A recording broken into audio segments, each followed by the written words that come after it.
Hey guys, tonight we're going somewhere dark, not creepy dark, but centuries of oppression erupting in fire and blood dark. We're slipping into the rough, cracked leather boots of a medieval peasant. Someone who works from sunup to sundown just to survive, only to have everything they produce taken by someone who's never lifted a shovel in their life.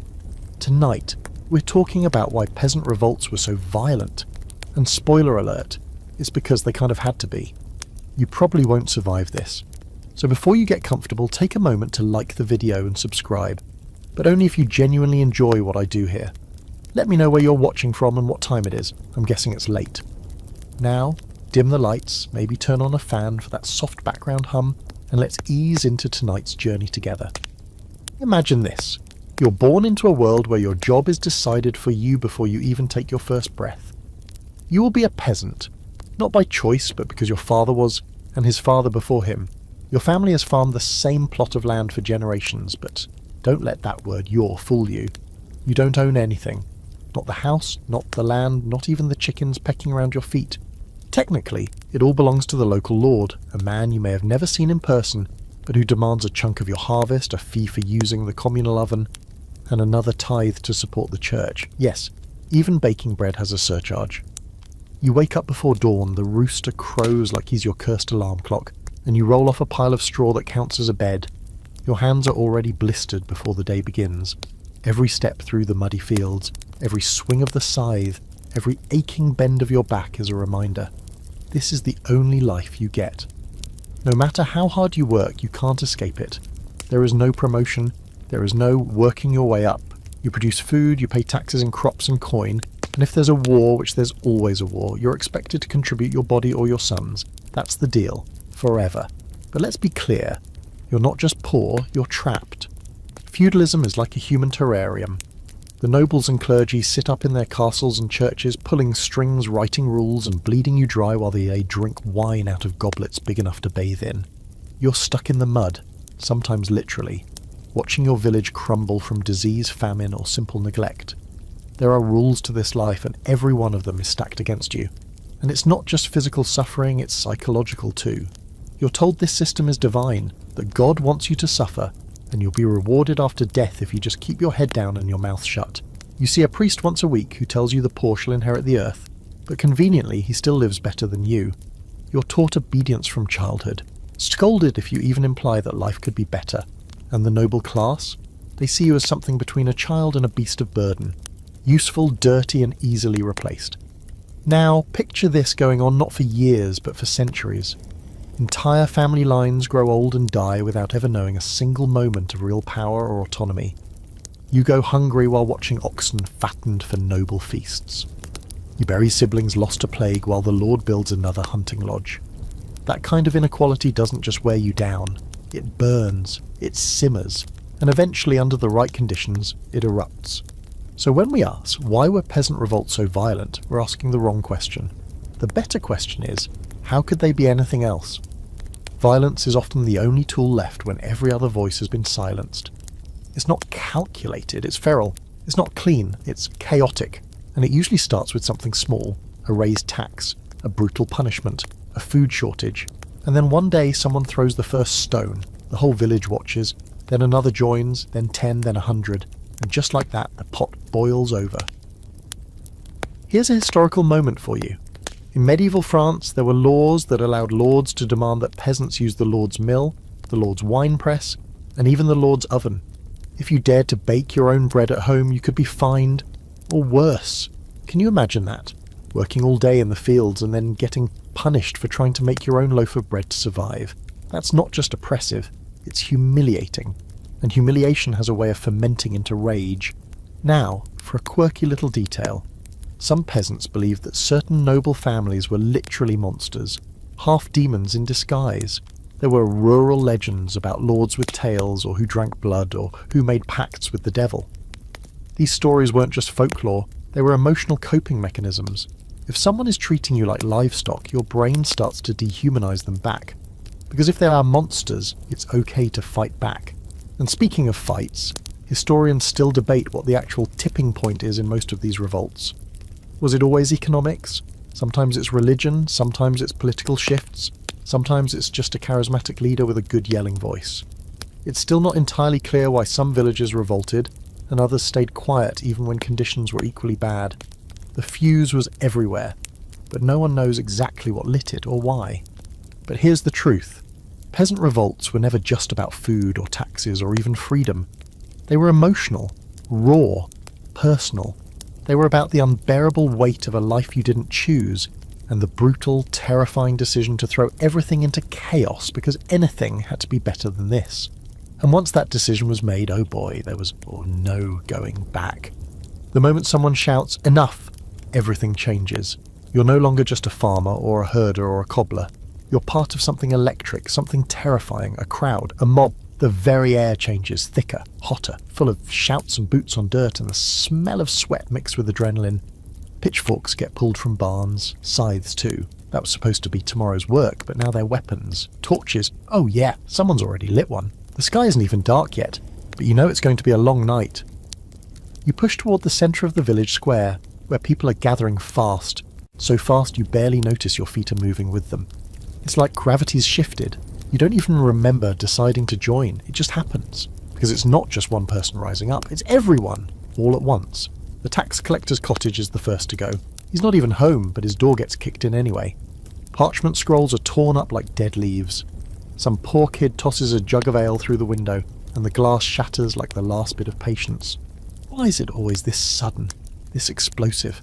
Because for peasants like you, there's no safe way to protest. There are no suggestion boxes in the manor, no labour unions, no petitions. Even whispering your anger in a tavern could earn you a visit from the bailiff, or worse. So when a revolt finally begins, it skips the middle steps. It skips talk, it skips strategy, it lunges straight into action, claws first. And that action, it's not quiet, it's not cut clean, it's not calculated. It's all fury all at once. Now here's the thing you live with every day. You're not just taxed once. You're taxed constantly.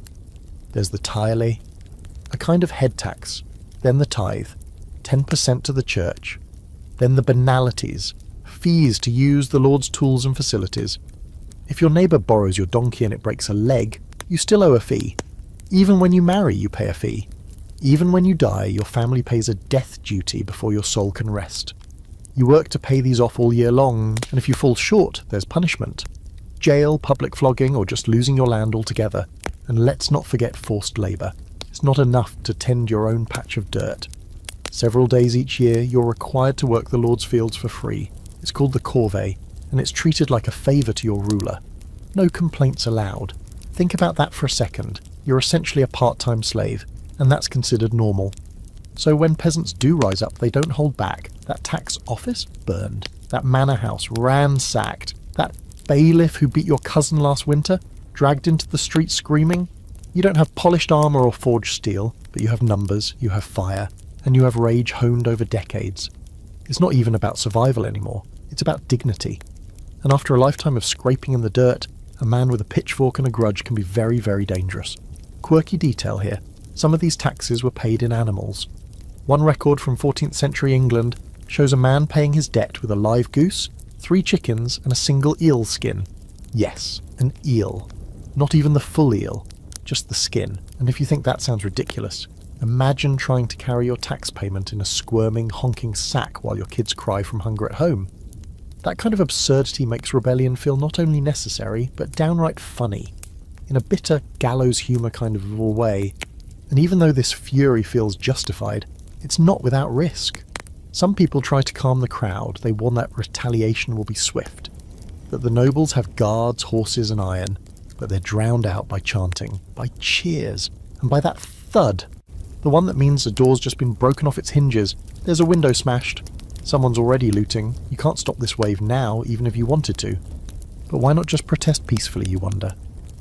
Well, that's where the scholarly debate kicks in. Some historians argue that peasants tried peaceful resistance first.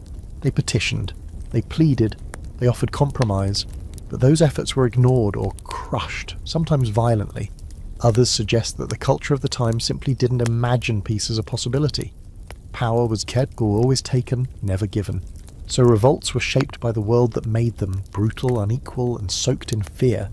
In a society where violence is used to rule, it becomes the language of resistance too. And then there's the social shame. You live under the constant threat of humiliation. Public punishments, stocks, whippings, all designed to strip you of dignity. So when the tables turn, you return the favour.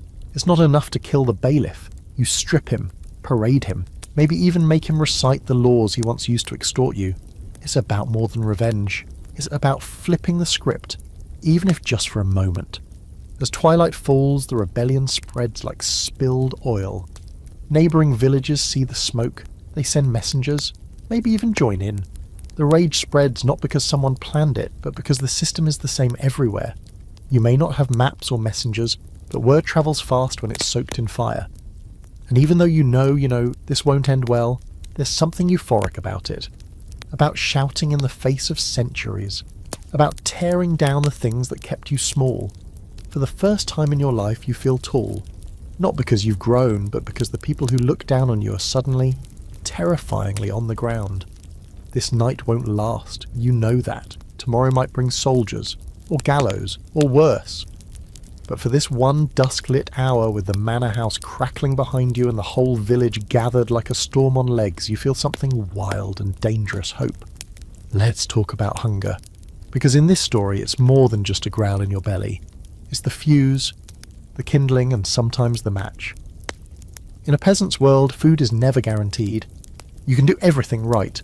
Plough the field, plant on time, pray for rain, even say a quick word to St. Isidore, the farmer's patron, and still come up short. Maybe it hails, maybe pests come, maybe there's just nothing. And when that happens, starvation sets in, not like a sudden strike, but a slow tightening. The bread gets thinner, the stew gets weaker, and then one day you realise you're grinding up tree bark to stretch the flour. Yes, that happened. Now imagine doing all that, scraping together the bare minimum to keep your children alive, only to have the tax collector show up demanding his cut. The same amount he asked for last year, even though your yield is half. Even though your youngest daughter hasn't eaten meat in months, and your neighbour just buried her second baby. Still, he insists, because he doesn't have to worry about food. And the Lord certainly doesn't. He's hosting feasts, chasing boars for fun, tearing through roast venison with the silver teeth. Meanwhile, your ribs poke out like fence slats and your stomach sounds like a dying bellows. This, right here, is when things get dangerous. Not because you're weak, but because you've run out of options. Hunger strips you of fear. You can't be afraid of punishment when you're already watching your family disappear before your eyes. So when a revolt begins, when someone throws that first stone or swings the first pitchfork, it's not just anger driving you, it's desperation. Starving people don't calculate odds, they leap. A vivid example, in 1320, in the years just before the 100 Years' War kicked off, a famine swept across much of Europe. Crops failed across the board, entire towns ran out of grain. In parts of France, people resorted to eating grass, leaves, and even the bark from trees. There are records, chilling ones, of parents abandoning their children in the woods because they simply couldn't feed them. One woman reportedly walked barefoot for 30 miles just to beg for a single loaf of bread. She didn't get it. That same summer, the local noble family imported barrels of salted fish from Italy for their dogs. You see where this goes, right? Hunger makes you see things differently. Suddenly that manor house isn't just where the Lord lives. It's a fortress full of stolen food. You start to imagine what's behind those locked doors. Salted pork, sacks of grain, maybe even butter. Real butter. You haven't tasted that in over a year. And once that idea gets in your head, it doesn't leave. Hunger makes fantasies feel like plans. Now here's a quirky, almost absurd truth. In some areas, during a particularly bad famines, peasants would make what they called famine bread. This stuff was wild. It could include acorns, moss, crushed animal bones, and my personal favourite, rotten barley, mixed with ashes. It was so tough that people would joke it could break your teeth, and so foul that it might send you to the latrine faster than you could chew it. And yet they ate it, every last bite. Because the only other option was nothing. So when a revolt does happen, food is usually one of the first targets. Storehouses are raided, noble kitchens are broken into, chickens, pigs, even wine snatched. For one day the poor eat like kings, and not quietly. They sit in the great halls, feet on the tables, ripping apart roast burrs with greasy fingers. They raise goblets they've never touched before and toast each other. It's part protest, part parody, and fully cathartic. You're not just taking food, you're taking back power power one greasy leg of lamb at a time. But here's the scholarly debate. Was it always about food, or was food just the tipping point? Some researchers argue that famine alone isn't enough to start a rebellion. After all, hunger has existed in peasant life forever. What tips things, they say, is injustice on top of hunger. A greedy official, a corrupt priest, a noble's cruelty. Hunger creates pressure, yes, but it's the betrayal that makes it explode. And betrayals were plenty. Lords who raised taxes during famines, priests who locked the church grain stores, monarchs who spent lavishly on war, while entire regions starved. You grow up believing that your suffering has purpose, that it's the order of things, but when you see those at the top flaunting their excess while you bury a child in shallow frozen soil, something snaps. So when you storm the castle, or more likely the manor, it's not just theft, it's justice, or what passes for it in your world. Sometimes that justice gets ritualistic. The food is paraded through the village before it's eaten, almost like a prize. Sometimes nobles are forced to serve the food themselves, turning the social ladder upside down for just one surreal, furious afternoon. Other times the revolt ends right there, with a full belly and a half-drunk village collapsing into sleep around a bonfire. But the damage has been done. The message is clear. We are hungry, and we are done being quiet about it. Not every revolt burns down a manor or slays a lord. Sometimes it's more subtle, silent looting, hidden bread riots, a few animals missing from the noble's pasture, or maybe just sabotage. Grain burned in the fields, mills clogged with stones. These are smaller acts, but they're revolts all the same. A quiet defiance, harder to punish, but just as pointed. But of course, most revolts don't stay small. The moment blood is shed, or even spilled wine on a noble rug, word spreads, soldiers are called, retaliation follows, and suddenly, that bread you stole feels like a death sentence. Because, let's be honest, it might be. Still, in the moment, the act feels worth it. Worth the risk, worth the flames. Because for one night, one glorious wild night, you weren't starving, you weren't begging, you weren't nothing, you were full. And tomorrow? Well, tomorrow can burn. You'd think after a plague wiped out half the population of Europe, the survivors would catch a break. Fewer mouths to feed, more land to go around, and this is the key, fewer workers. Simple supply and demand, right? If labour's scarce, the people who do the labour suddenly have value. That's what you and your fellow peasants are starting to realise in the wake of the Black Death. It's the mid-1300s. Entire villages are ghost towns. The cemeteries are full, but the fields still need ploughing, the cows still need milking, and the lords, well, they still want their banquets, which means they need you, desperately. At first, this shift feels almost like a blessing. For once in your life, you have leverage. Some landowners even offer higher wages just to get you to stay and work their fields. Others reduce your labour obligations or give you more favourable tenancy terms. It's not generosity, it's survival. They need your hands. You finally have something they want. And for a while, there's a flicker of change in the air. A whisper that maybe, just maybe, the world could start tilting a little more in your favour. But no, that whisper gets stamped out fast. Because the people at the top see what's happening and they don't like it. They've spent centuries building a world where they're always in control, a world where your suffering is tradition, not a problem. So when they realise that you've gained power, real economic power, they panic. They pass laws, harsh ones. Laws that say you can't demand higher wages, that you must work for pre-plague rates, that moving to find better work is forbidden. It's like someone handing you a key, watching you step toward the door of freedom, then slamming it in your face and bolting it shut. One example. In England, the Ordinance of Labourers, 1349, and the Statute of Labourers, 251, were royal attempts to freeze wages and tie workers to their villages. Think of it like the worst job contract ever, only it's national law and enforced with shackles. If a peasant left their lord to work somewhere else for better pay, they could be dragged back and punished. You're literally fined for trying to survive. And this is where the violence brews again, because it's not just oppression, it's oppression that teases freedom, that dangles the possibility of a better life in front of you, then punishes you for reaching toward it. That kind of bait and switch breaks something deep in the human spirit. So when revolt comes, it's not just about taxes or hunger anymore, it's about betrayal. You were promised nothing, but for a brief moment you had hope. Now even that's been taken. And when that hope dies, something darker takes its place. The tension turns into action in 1381, when one of the most infamous peasant uprisings in English history erupts, the Peasants' Revolt. And at the heart of it is a man named Wat Tyler, just a regular guy, a roof tiler by trade, not a noble or a priest or a politician, but he becomes a figurehead, a spark. The spark is a poll tax, flat, unfair, and aggressively enforced. Doesn't matter if you're a beggar or a merchant, you pay the same. And when tax collectors arrive in Essex and Kent, poking around with threats and armed guards, something snaps. Whole communities rise up. They don't just refuse to pay, they arm themselves with sticks, farm tools, anything they can find, and then they march. Not just locally, but all the way to London. Imagine it. Thousands of peasants marching on the capital, their footsteps beating into the mud like war drums. Along the way, they free prisoners, destroy tax records, burn buildings. It's not just rebellion, it's erasure. They're trying to wipe the system clean.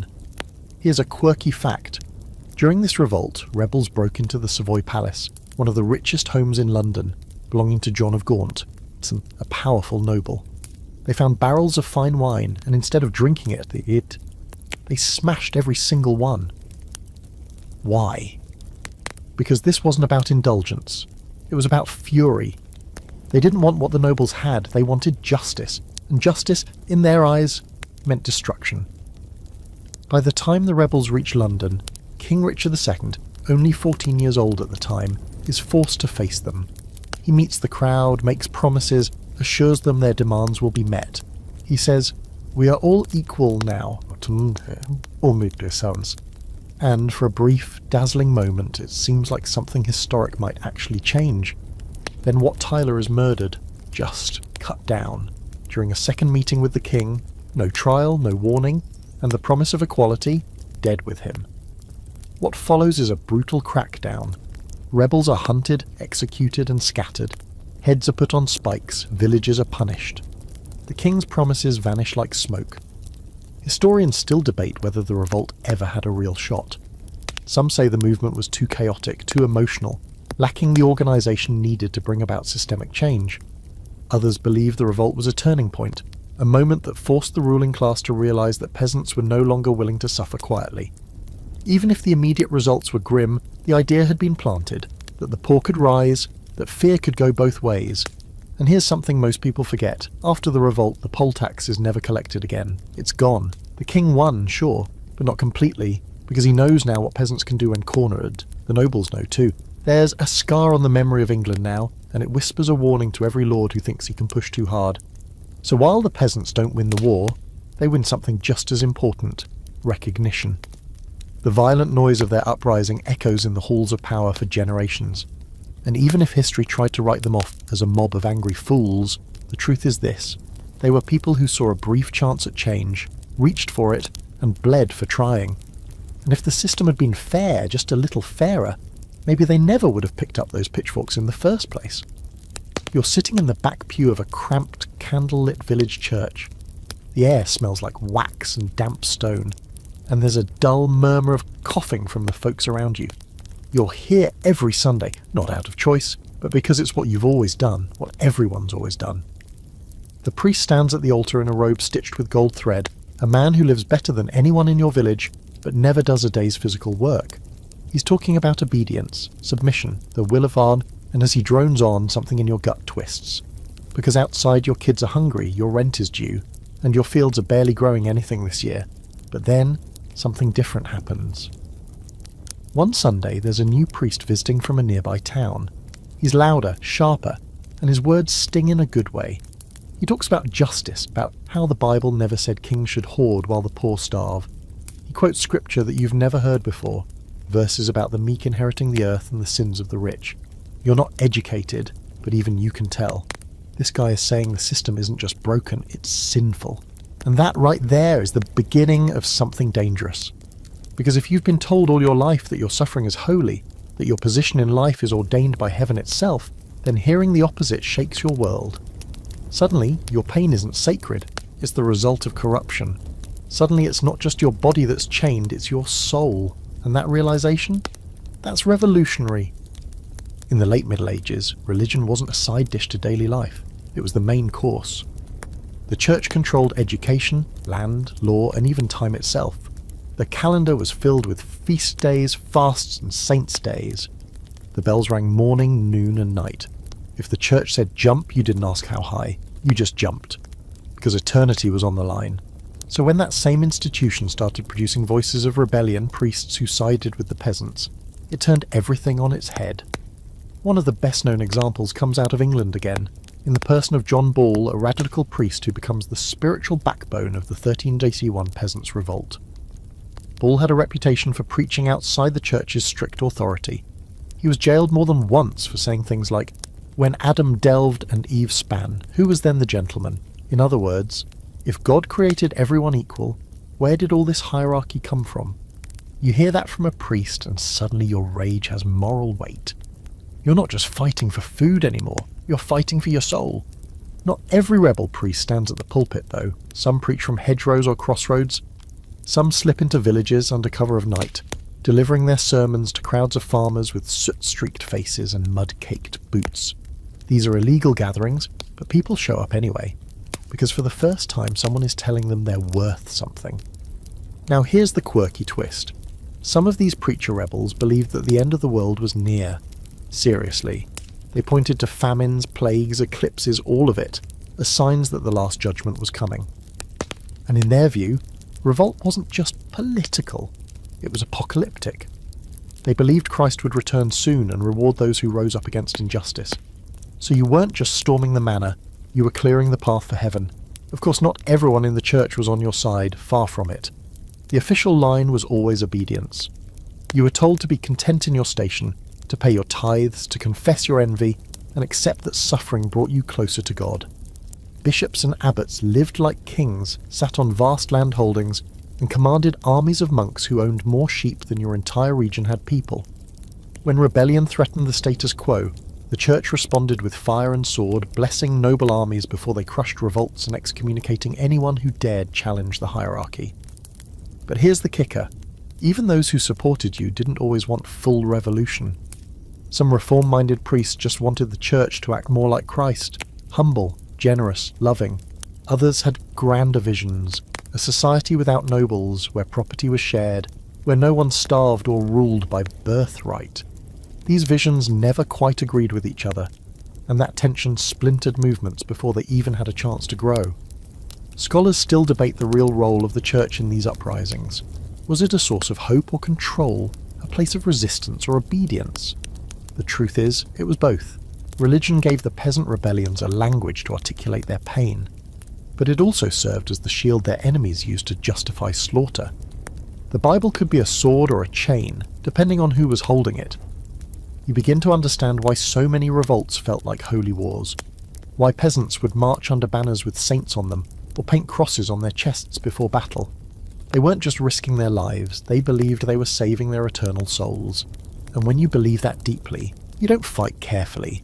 You fight like someone who's already halfway to heaven, which is why these revolts often escalated so quickly. They weren't planned in smoky basements or scribbled out on scrolls. They burst into being with the same force as a sermon, screamed into the cold night. And once they ignited, they pulled everything with them. Faith, rage, fear, hunger, hope. When the rebellion fails, and it usually does, the clergy who supported it face grim fates. John Ball, hanged, drawn and quartered. Others are exiled, imprisoned, silenced. And yet the words they spoke echo long after their voices are gone. Their sermons slip into memory, into folk songs, into whispered stories told around village fires. You sit back in your pew again months later. The preacher is new, tame, careful. His words don't sting anymore. They just pass through you like cold wind. But you remember, and so do your neighbours. You don't say anything aloud, but somewhere in your gut the fire still burns. Because once someone tells you that God is on your side, it's very hard to go back to believing he isn't. You've never held a sword, you've never even touched one, unless you count that time you helped carry a broken one off a battlefield as salvage. Your weapons are tools, things meant for farming, not fighting. A pitchfork with a cracked handle, a scythe you've spent more time sharpening than sleeping. Maybe an axe that usually chops wood, but tonight it'll be something more. And that's the strange thing, when rebellion breaks out, peasants like you don't suddenly get military training. You fight with what you've got, and what you've got is desperation. When you show up to a revolt, no one hands you a uniform. There's no commander in shining armour giving out orders from horseback. What there is, though, is raw emotion, shouted plasts, and a sea of tired, angry people holding everything from butcher knives to shovels. And it works better than you'd think. For a while, anyway. You line up with your neighbours, each of you carrying something sharp, blunt or heavy. Someone's brought a club carved from an old table leg. Another guy, half drunk already, is carrying a length of chain. And someone always has fire. Either a torch, or just a sack of dry straw and flint. Because when you can't cut your enemy down, you burn him out. That's the unspoken motto of peasant warfare. If you can't kill the lord, you can destroy everything he owns. The manor house, the granary, the wine cellar, the family portraits. You don't just want him gone, you want it to be like he was never there at all. Like he was a bad dream you're finally waking up from. Take the German Peasants' War of 1524 to 1525.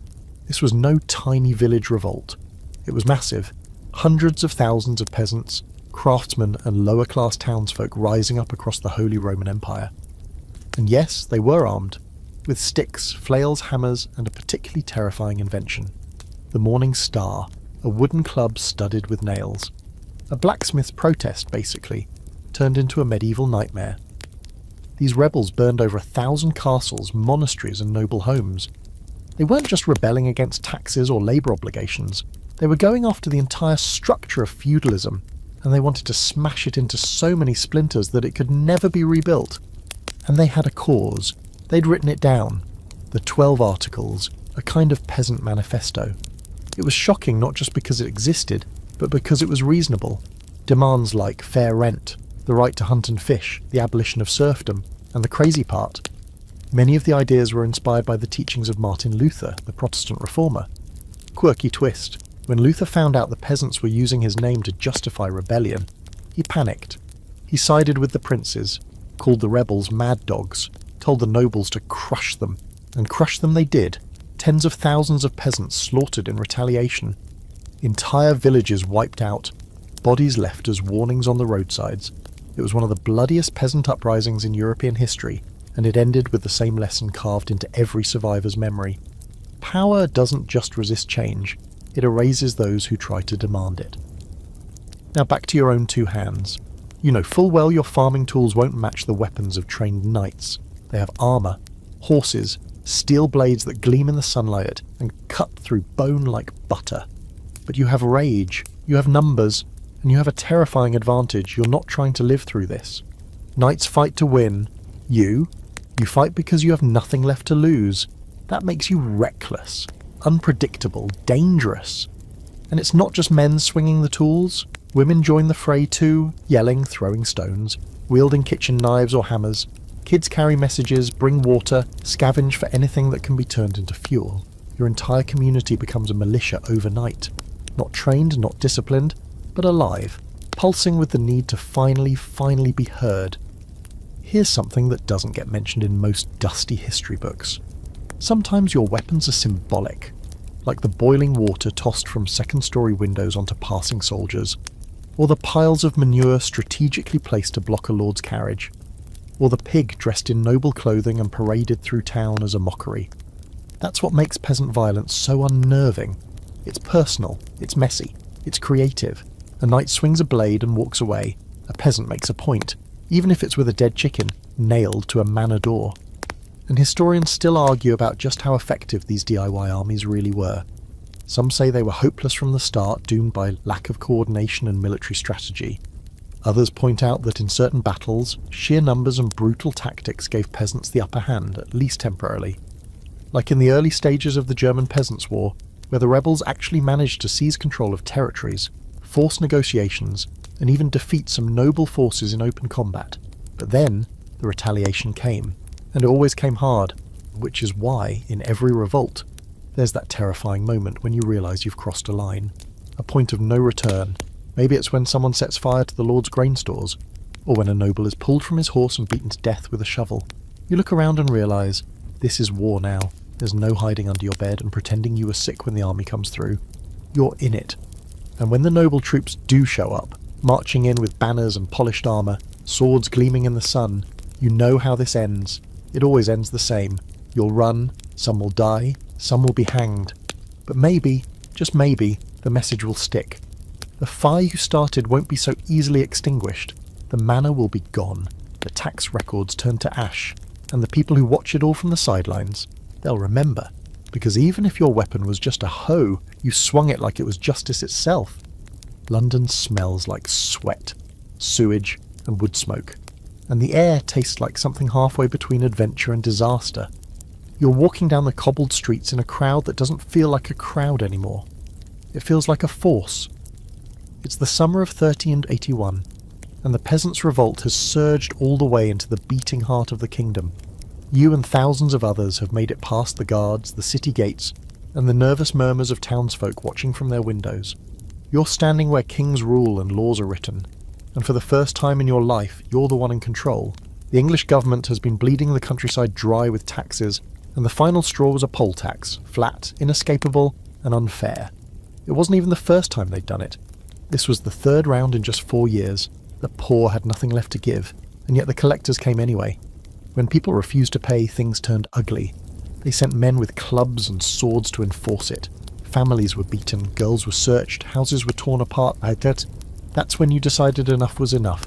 And now, here you are, marching on London behind a man named Wat Tyler, a leader who speaks like fire and walks like he's already won.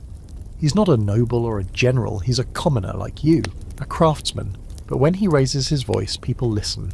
And when he says it's time to end the tyranny of the lords, you believe him. The first target is the Savoy Palace, the opulent home of John of Gaunt, uncle to the king and one of the most hated nobles in the realm. It's not just a house, it's a symbol of everything wrong with the world. You storm it with 1,000 others, kicking in doors, tearing down tapestries, smashing wine barrels. There's gold in there, jewels, riches beyond your imagination. But no one steals anything. Instead, you burn it. You burn it all, because you don't want their life. You want them to never have it again. And then it happens. You reach the Tower of London, the actual tower, home to kings, treasure, and absolute power. Somehow you get inside. The gates are opened, whether by fear or sympathy, no one's quite sure, and the crowd surges in. Inside you find Archbishop Simon Sudbury, one of the architects of the hated tax. He's dragged out, screaming, and beheaded on Tower Hill. His head is placed on a pike and paraded through the streets. That image, the severed head of a priest who thought himself untouchable, is burned into your memory. And it feels fair. In that moment, it feels like justice. But here's the thing, this revolt isn't just mindless violence, it's organised. You've got demands, real ones. You want serfdom abolished. You want fixed rents, fair wages, and the freedom to work for whoever you choose. You want corrupt officials gone, and taxes set by agreement, not greed. These aren't the ravings of a mob. They're the beginnings of a social contract, written not on parchment, but in blood and fire. And somehow the king agrees to meet you. King Richard II is just 14. He arrives at Mile End on horseback, nervous but regal, surrounded by guards. When he asks what you want, you watch Wat Tyler step forward and lay it all out. Freedom, justice, an end to the old order. And the boy king listens. He nods, he agrees. He says you are all free men now. The crowd erupts in cheers. Some people cry, others fall to their knees. You can feel history changing right under your feet, but it doesn't last. The very next day there's another meeting, this time in Smithfield. Tyler shows up again, calm and confident. But something's wrong. Tensions are high. The king's men are twitchy. Words are exchanged, sharp ones. Then a scuffle. The Lord Mayor of London, panicked or calculating or both, suddenly attacks Tyler. He's run through with a sword and finished off by soldiers. You hear the screams, you see the panic. And just like that, the movement begins to die.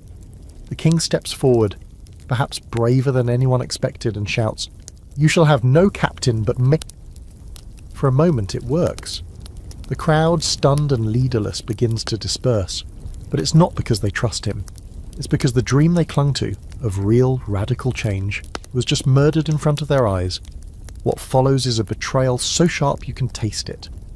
The king rescinds his promises, sends troops to hunt rebels across the countryside. Dozens are executed without trial. Hundreds more vanish. Some try to melt back into their old lives, pretending they never marched, never shouted, never hoped. Others are dragged from their homes and hanged as examples. Yet even in defeat you know something happened here. The walls shook. The lords trembled.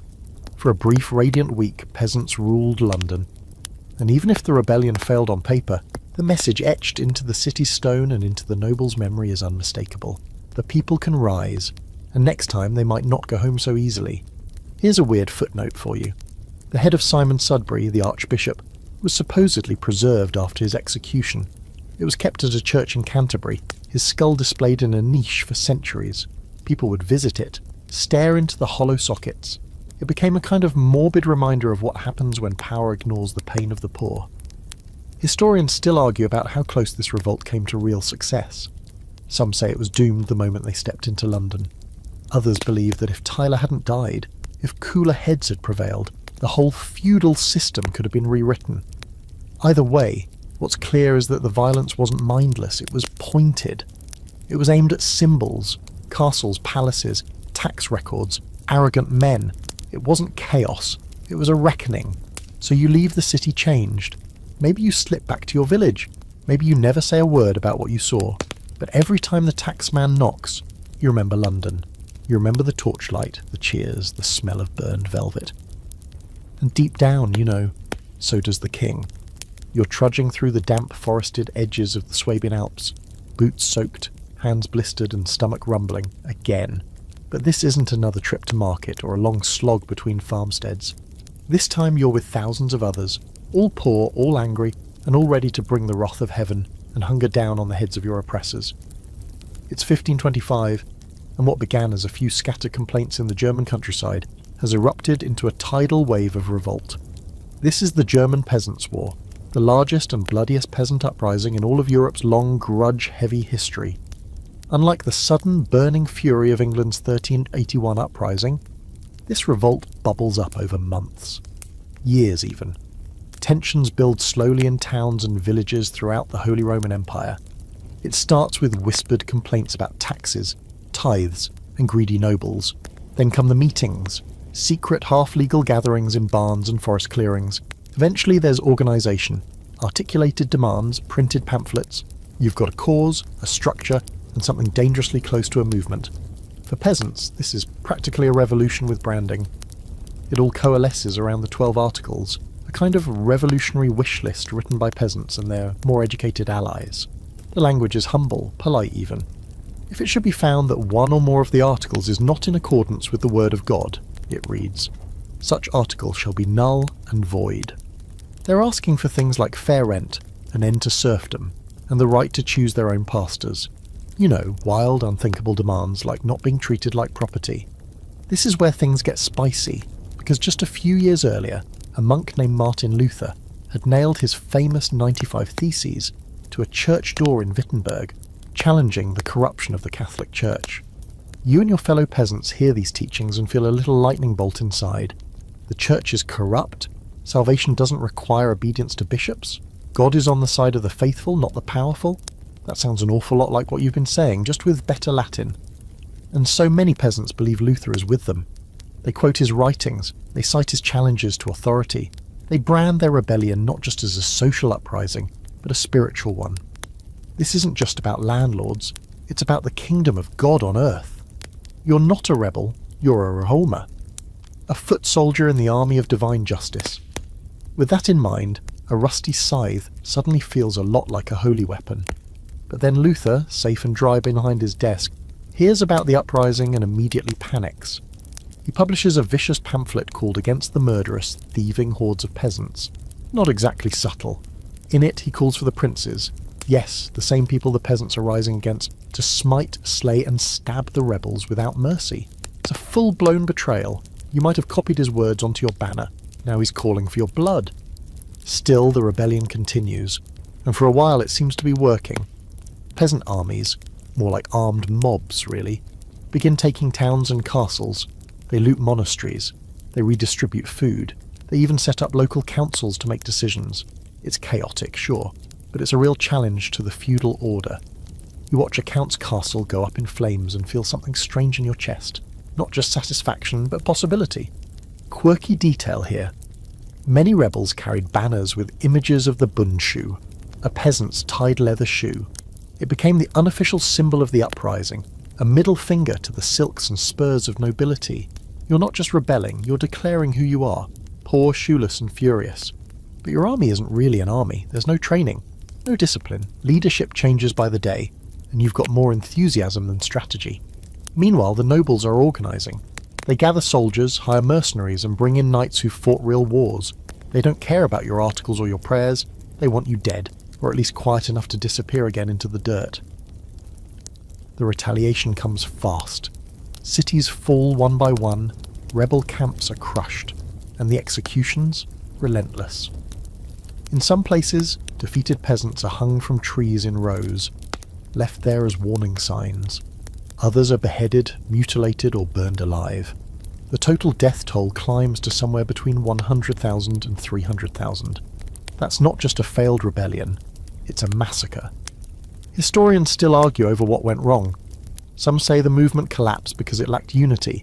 Others point fingers at betrayal from within, from Luther, from local leaders who switched sides when things got dangerous, and there are those who say the real mistake was believing that the powerful would ever listen to polite demands, no matter how righteous they sounded.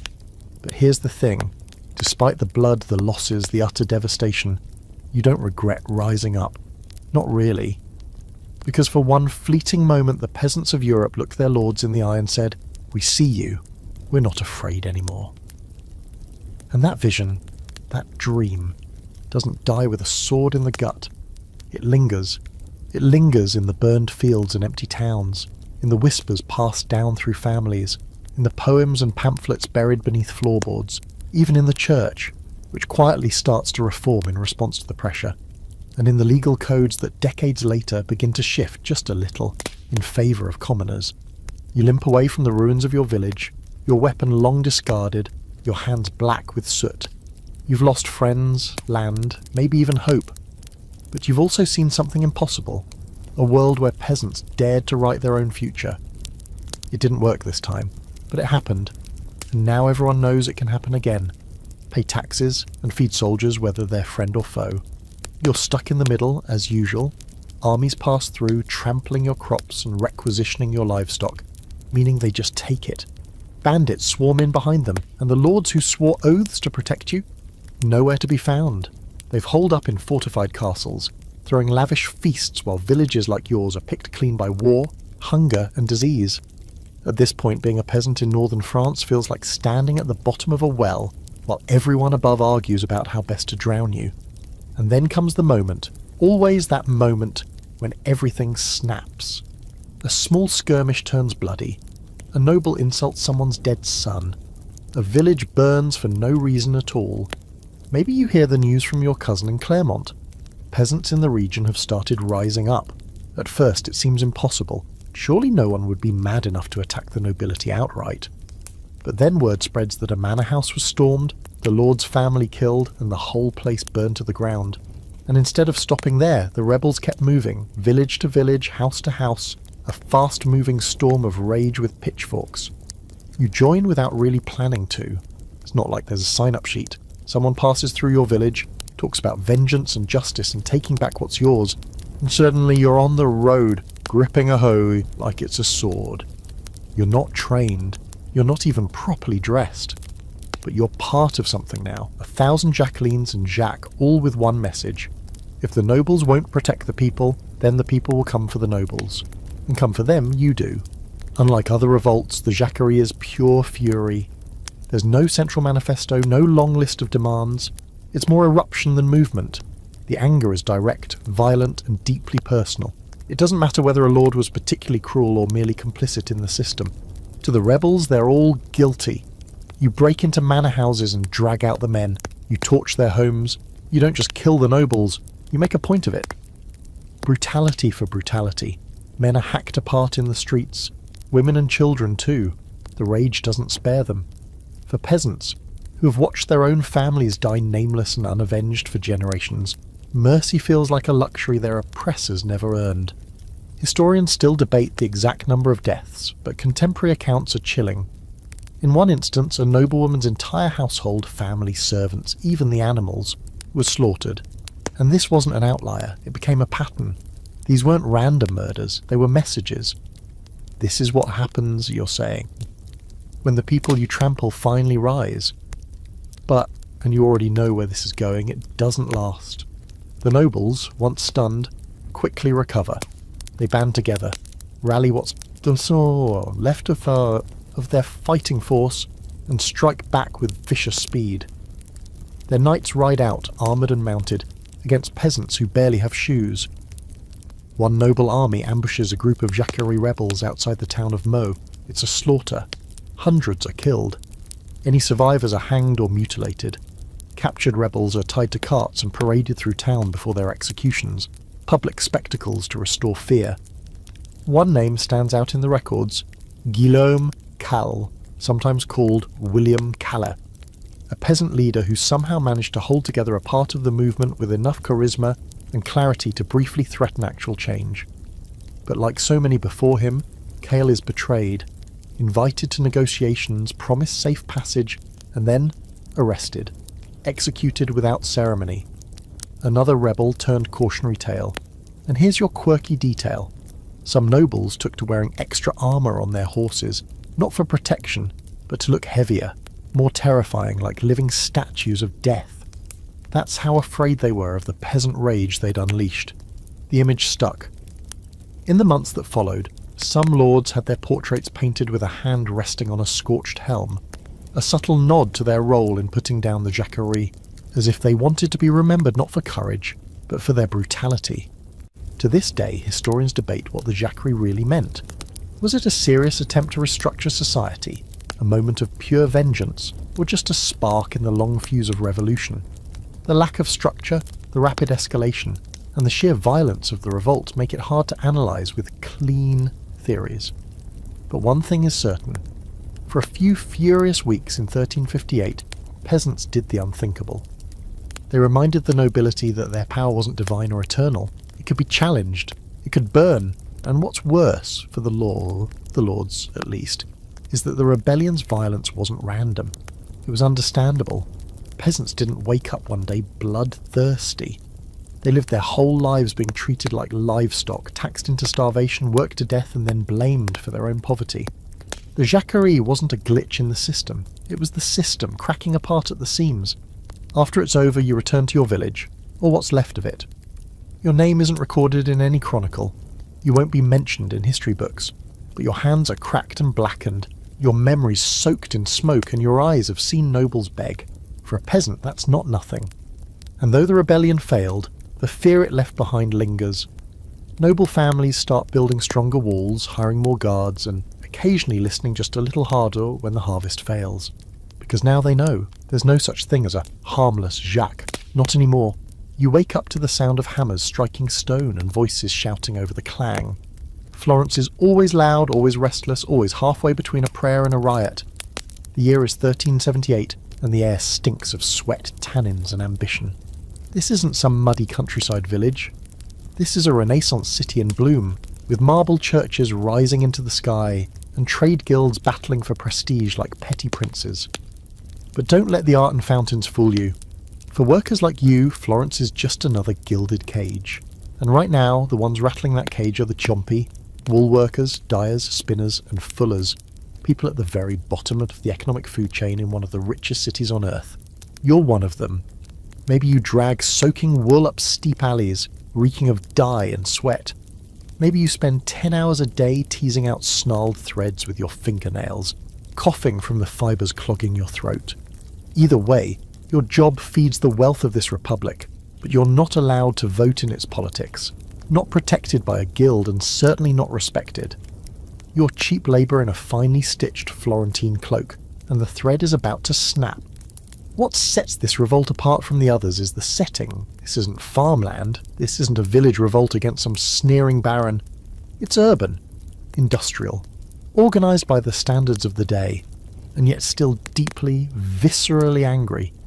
The textile industry is the backbone of Florence's economy, and the wool industry especially, lana as it's called, is massive.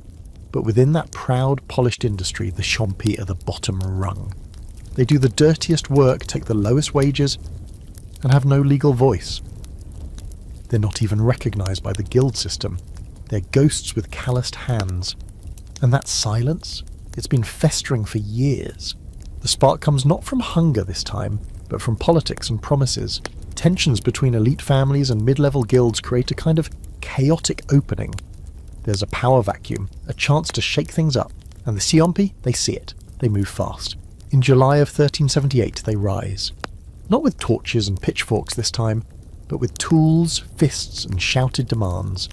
You pour into the streets with hundreds of others, swelling into the Piazza della Signoria, the beating heart of Florentine power.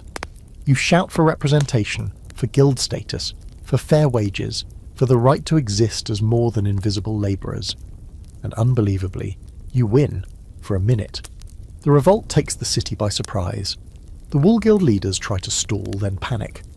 The ruling Signoria gives in briefly, hoping to calm the wave. They recognise a new guild. The Guild of the Wool Carders. Your guild. For the first time you have legal standing. You cheer, you cry, you celebrate in the streets. Statues are garlanded. Someone brings wine. It's euphoric, disorienting. Like waking up from a nightmare to find the sun shining on your face. You even elect your own man to office.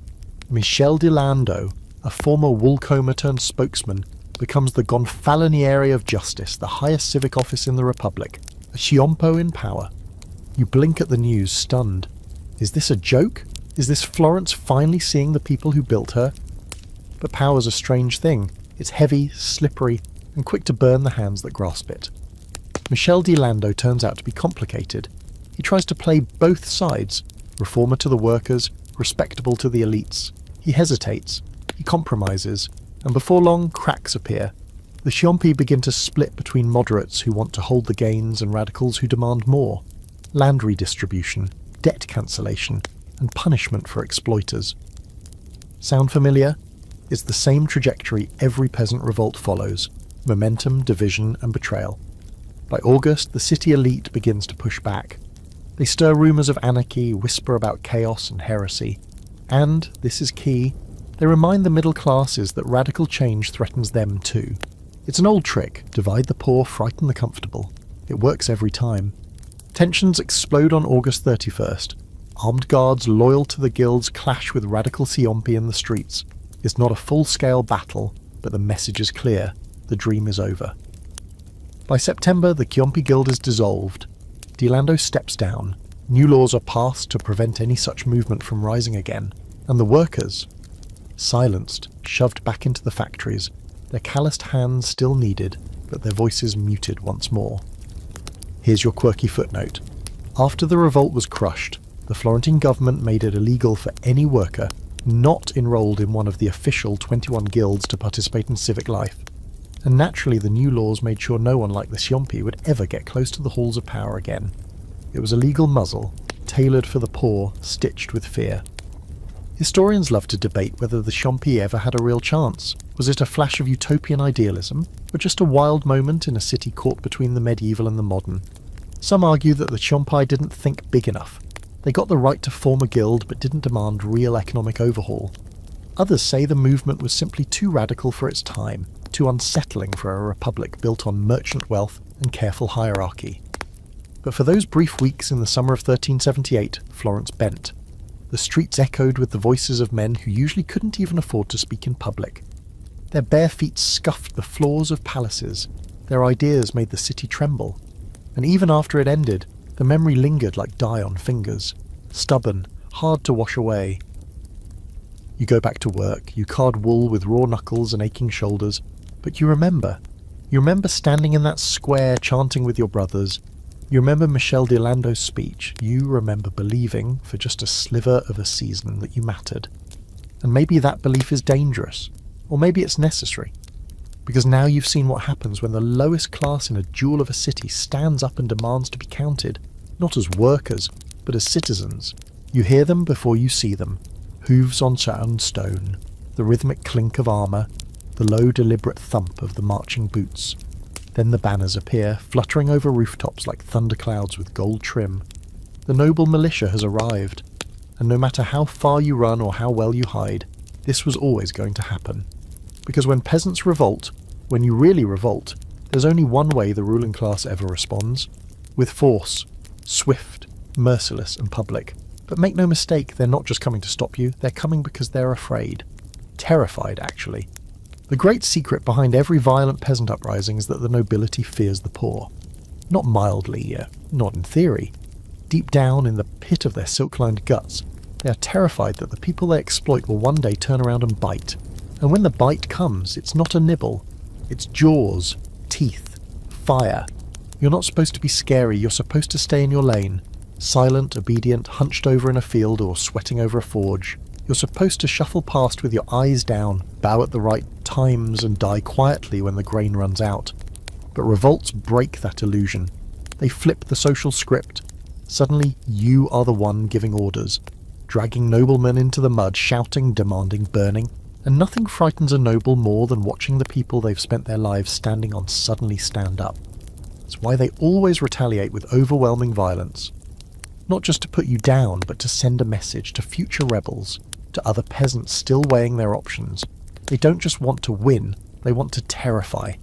Rebellion, in their eyes, is a disease, and they treat it the way medieval doctors treat plague, with fire, knives, and a total lack of empathy. Take the aftermath of the English peasants' revolt.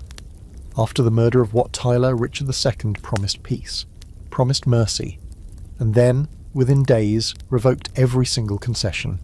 He personally oversaw the executions of rebel leaders and even approved public displays of their severed heads on pikes.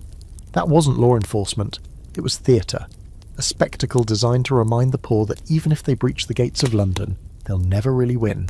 And let's not forget the brutal response to the German Peasants' War. After months of uprisings, the nobles didn't just crush the rebellion, they annihilated it. Entire villages razed, fields salted, women and children killed alongside the men. Between 100,000 and 300,000 peasants dead, many left where they fell as a warning to others. Not a single noble was executed, not one. And that, right there, tells you everything you need to know about how society values lives when it's time to punish the disobedient. There's a quirky, almost ridiculous twist in some places.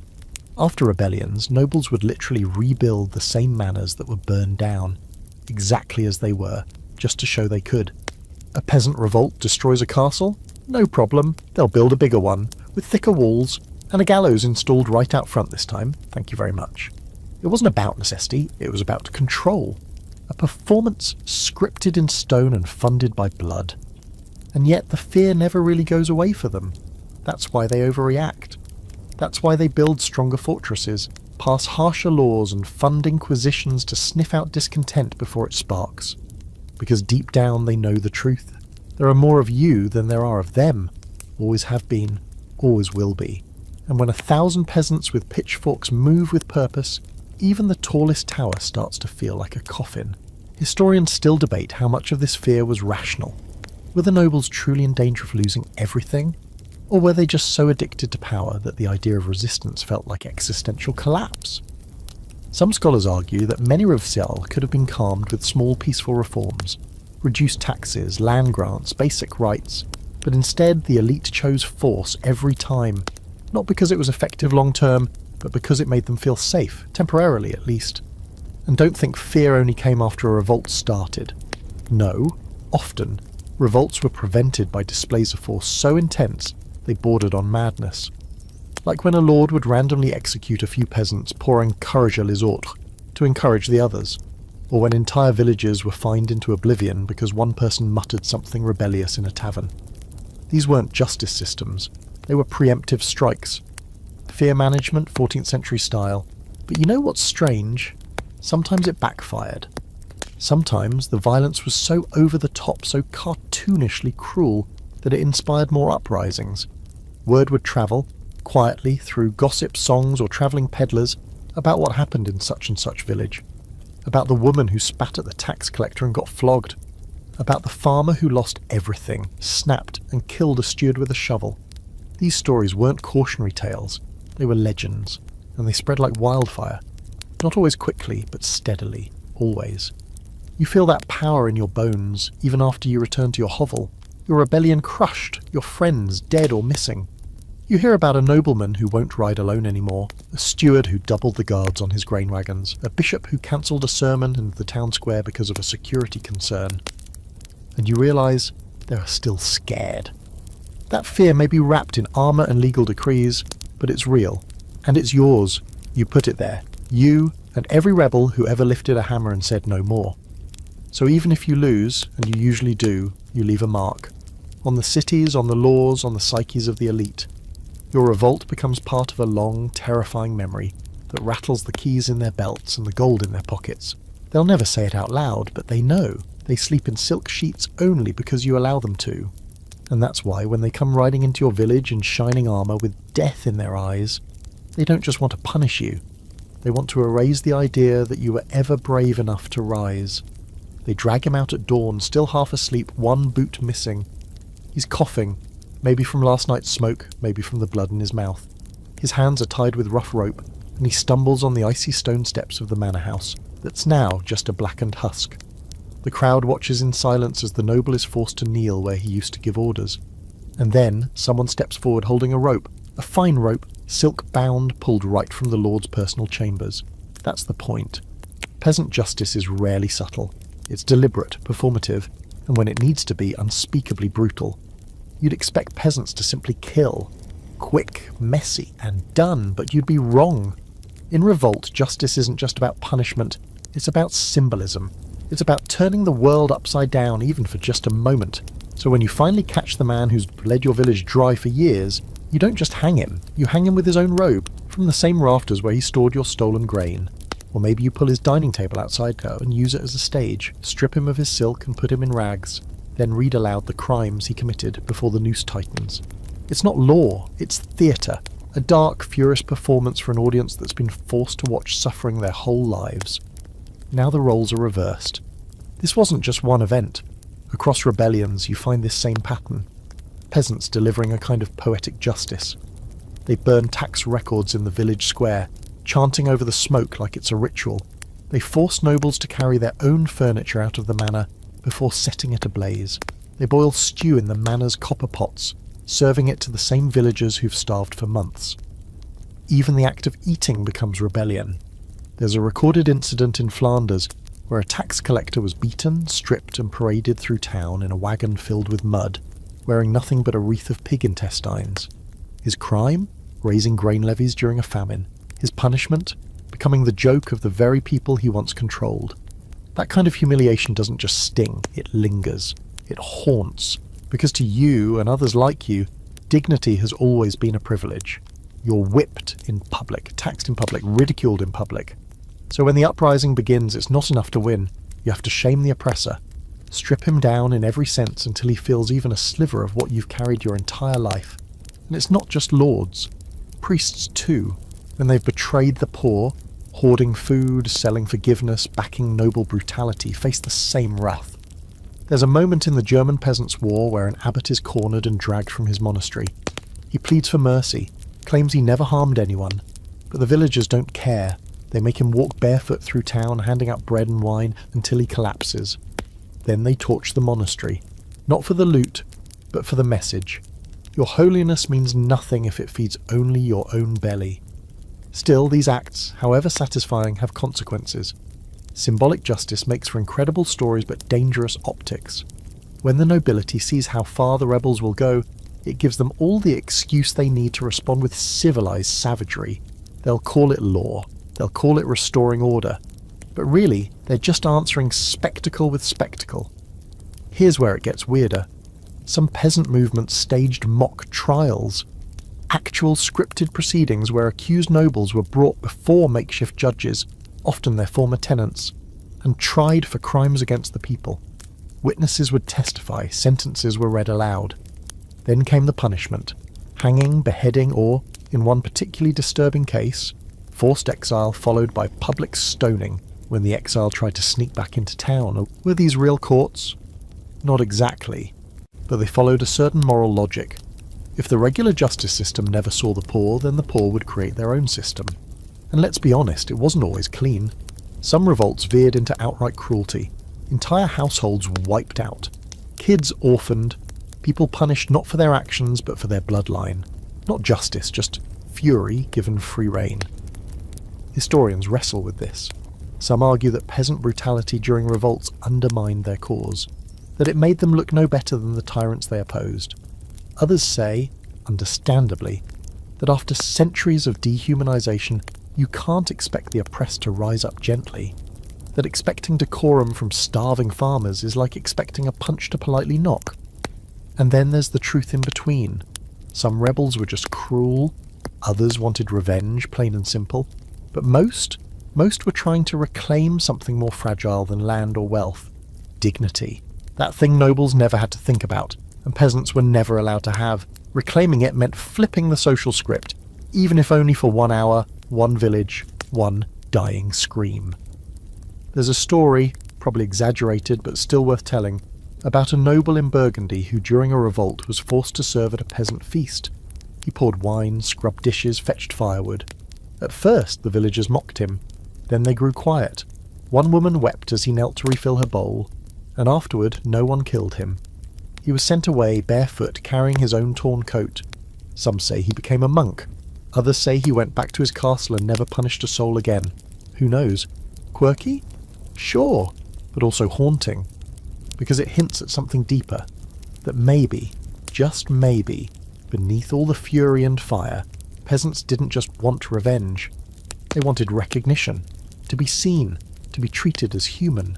And in a world where dignity had to be stolen back through fire, humiliation became the loudest voice they had. So when the rope swings from the charred beam and the noble's silken robe tightens around his neck, you don't cheer. Not really. You just watch. Because you know deep down that this wasn't just about killing a man. It was about killing the idea that his life was worth more than yours.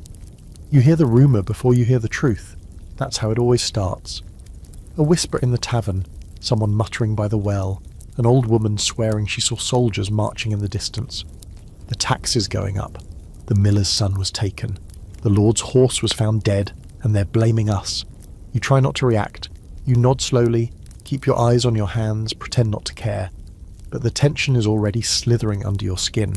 Because you've lived through this before, what starts as a whisper becomes a scream. And when people start to scream, people start to die. Revolts don't break out because of cold logic, they break out because of panic. Because fear spreads faster than fire. 1 minute you're at the market buying turnips, the next someone's yelling that the soldiers are coming to arrest anyone who hasn't paid the new tithe. You look around, no one moves. Then someone throws a stone, and suddenly you're in it. It's a strange feeling, the switch from normal life to mob chaos. Your mind doesn't process it all at once. One part of you is still thinking about the chickens you left untied in the yard. The other part is gripping a pitchfork and moving towards the Lord's storehouse with 40 other people whose names you only half remember. This isn't planning. This isn't strategy. This is collective reaction. A pressure valve finally blowing. Mob psychology isn't something you think about in the moment, but it's exactly what drives you forward. One voice becomes 10, 10 become a crowd, and then the crowd becomes a force, something larger than any individual, something with teeth and rage and its own kind of twisted gravity. You're not just you anymore, you're part of it, and it doesn't stop. One of the strangest things about a revolt is how quickly people change. The shy neighbour who barely speaks, he's the one bashing in the grain cellar door. The quiet woman who cries during sermons, she's hurling stones at the steward's windows like she's been waiting her whole life. And you find yourself shouting things you didn't even know you believed. It's terrifying, and weirdly freeing. But let's not pretend it's all righteous fury. Mobs don't come with a moral compass. Sometimes they burn the wrong house. Sometimes they chase down the wrong man. All it takes is a rumour, a name shouted in the heat of the moment, and someone's fate is sealed. He betrayed us. She fed the soldiers. Maybe it's true. Maybe it's not. In that moment, no one cares. The idea of justice becomes loose, slippery. You're no longer asking who deserves punishment. You're asking who's available. And rumours? They feed this chaos like fuel on a fire. One lie can turn a frightened crowd into a death machine. The Lord poisoned the well. The bishop's men are already riding to massacre us. The tax records say your name's next. Some of these are wild, obviously false. Others have just enough truth to make them stick. You don't have a printing press. You don't have news from the capital. All you have is what the neighbour's cousin swears he overheard in town. That becomes your headline. One real-life example. In the lead-up to the English Peasants' Revolt of 1381, entire towns were paralysed by the rumour, that the king's soldiers were going to take children as tax hostages. No one could confirm it, but once the rumour started, parents began hiding their sons. And when the tax collectors showed up, innocently or not, some never left alive. Fear turned to action. Action turned to blood. And here's your quirky detail. In one French village during the Jacquerie, rebels held a mock coronation for a scarecrow dressed as a noble. They paraded it through town, threw rotten food at it, then set it on fire. Why? Because someone had heard a rumour that the king had laughed about starving peasants. Maybe he had, maybe he hadn't. But the image was powerful enough that they needed a symbolic royal to destroy. It wasn't about accuracy, it was about catharsis. Historians still debate how much damage was caused by rumour alone during these revolts. Some scholars argue that many uprisings could have been avoided, or at least contained, if better communication existed. If truth had travelled faster than gossip. Others say the rumours were symptoms, not causes. The rage was already there, bubbling under centuries of pressure. The stories just gave it direction. A villain, a face, but what's chilling is how quickly you can become the villain. Say the wrong thing, fail to show up when others do, or worse, ask questions when everyone's chanting. Suddenly you're not a neighbour. You're a coward or a traitor. You feel the crowd shift against you just slightly, like a storm changing direction. And that's when you realise mobs don't forgive. And they don't forget. You start to see the world differently in those moments.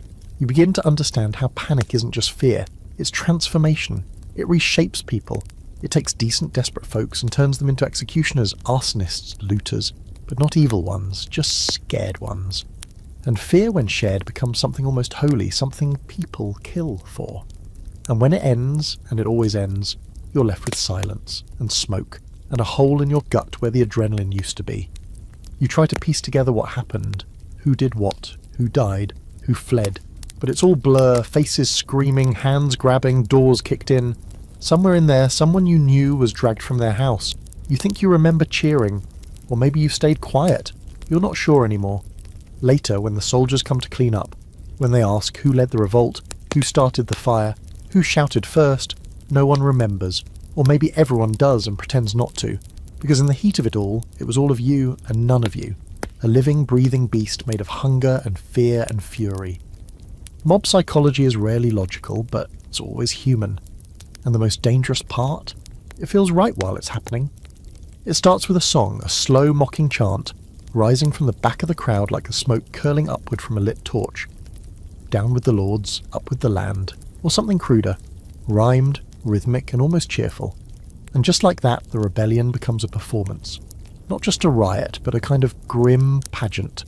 Banners are raised, slogans are repeated, effigies are paraded through muddy streets while peasants laugh and jeer. And suddenly you're not just angry, you're part of a show. That's what a lot of people miss about these uprisings. They weren't just blood and fire, they were theatre. Rebellion for peasants wasn't just about killing the lord, it was about flipping the script in every possible way. The tools of satire, mockery and spectacle weren't just fun, they were strategic. You couldn't always beat your enemies with swords, but you could humiliate them in public, on purpose and with an audience. So you create your own rituals. You stage fake trials in the town square. You drag out a stuffed figure dressed in noble silks and hang it from a tree chanting names and accusations.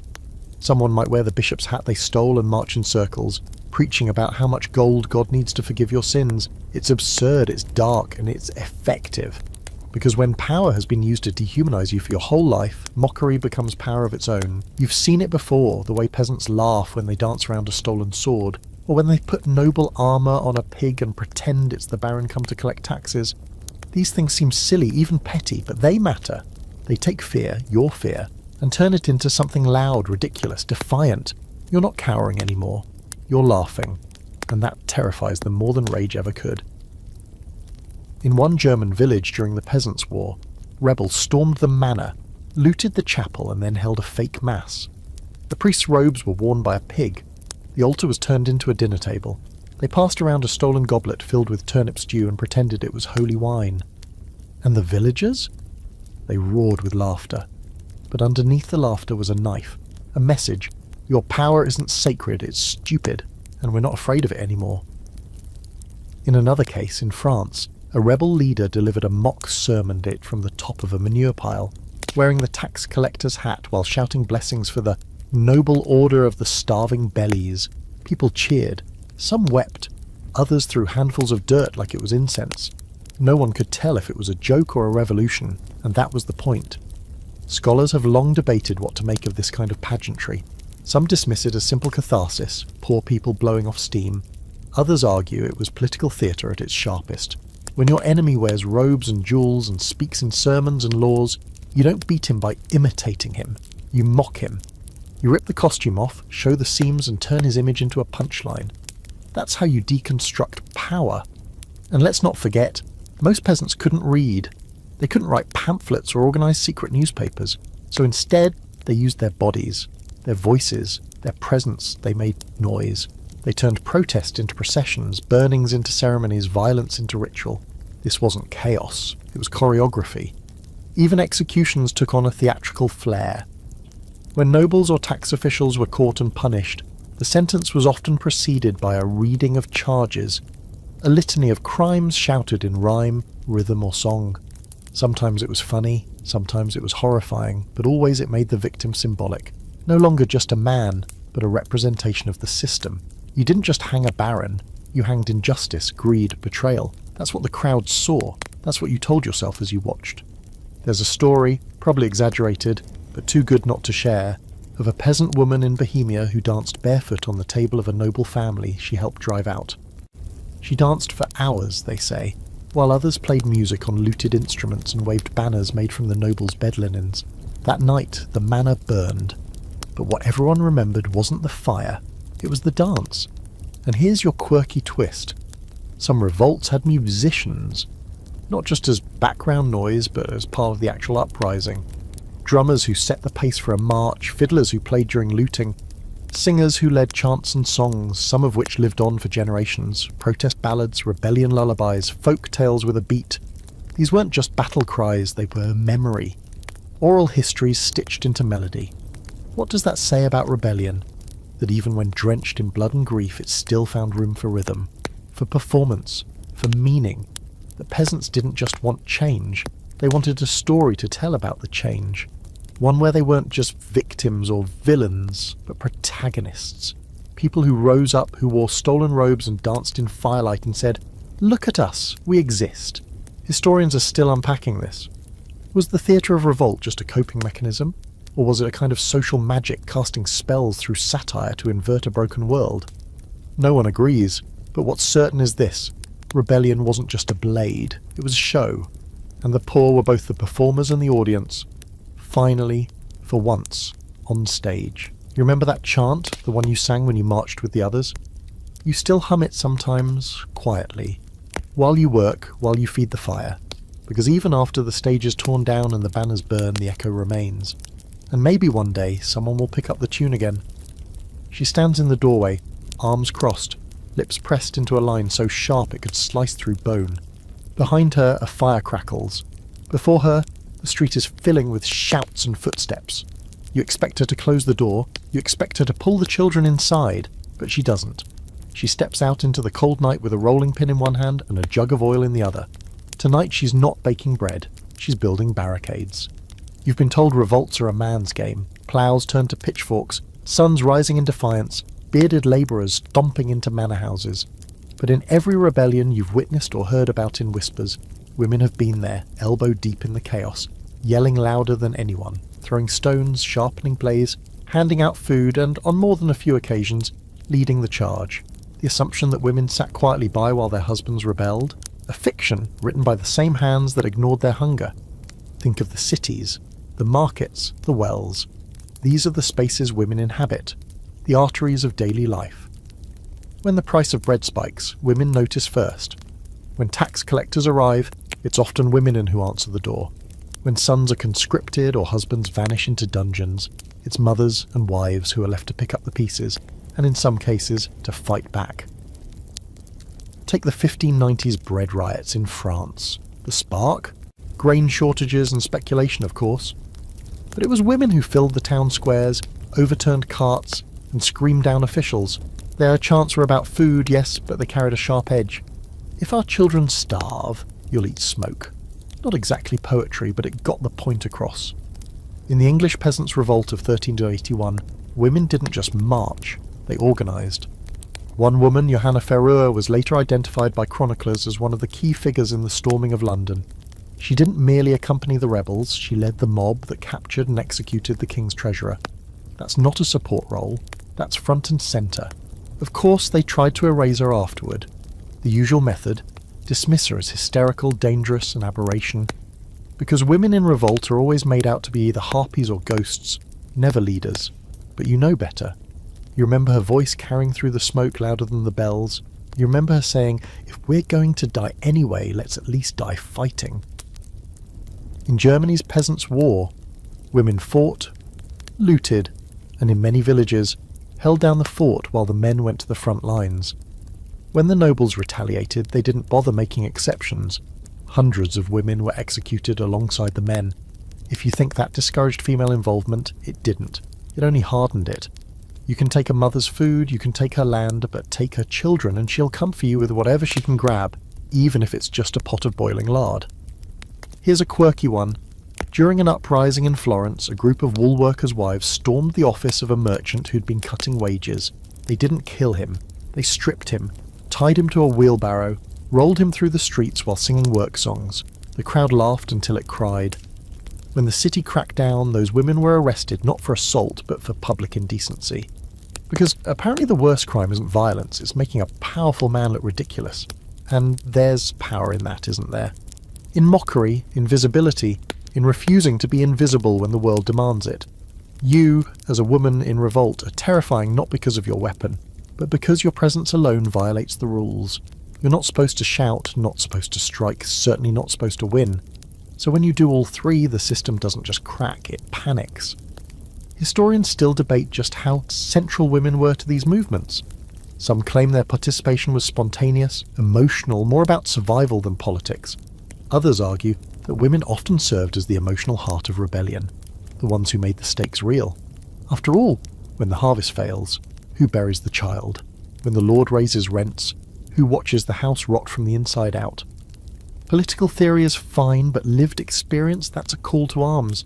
And don't assume all women stood with the rebels, some aligned with the ruling class, especially wealthier merchants' wives or abbesses, who held land in their own right. There were women on both sides, just as there were men. But those who rebelled did so with full knowledge of the risks. They were beaten, imprisoned, mutilated, and mocked in official records. But they acted anyway, because sometimes survival is rebellion, and sometimes there's just no one else left to fight. You think of the woman from your own village, the midwife with scars on her arms and a mouth like a sailor, the one who took in orphaned kids and sold onions at market. You remember the day she stood between the steward's men and your neighbour's door. She didn't win, they knocked her down, but she got back up, again and again. And when they finally left, the village followed her into the fields and began digging trenches, as if it was the most natural thing in the world. And maybe it is, because women in rebellion aren't just supporters, they're sparks. They light fires with their words, their silence, their laughter. They carry water and rage in equal measure.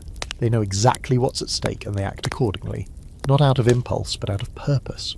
So the next time you see a line of rebels forming in the road, don't be surprised if there's a woman in front, sleeves rolled up, eyes like stone, shouting a song you've never heard before. It won't be in the history books, but it'll be real, and it might just change everything. You're sitting beside a fire made from broken fence posts and whatever dry brush you could scavenge from the woods. The warmth is thin, but it's better than nothing. Around you other figures huddle, some from your village, others from miles away, strangers made familiar by shared misery. No one says much. The air is filled with the low crackle of flame, the shuffle of feet, the occasional cough. And yet something binds you all tighter than words ever could. You've all just fought. You've all bled. You've all chosen to rebel. And now you sit here, not as a collection of poor souls, but as something new, a community of resistance. It's a strange transformation. Just days ago you might have crossed the street to avoid some of these people. The village drunk.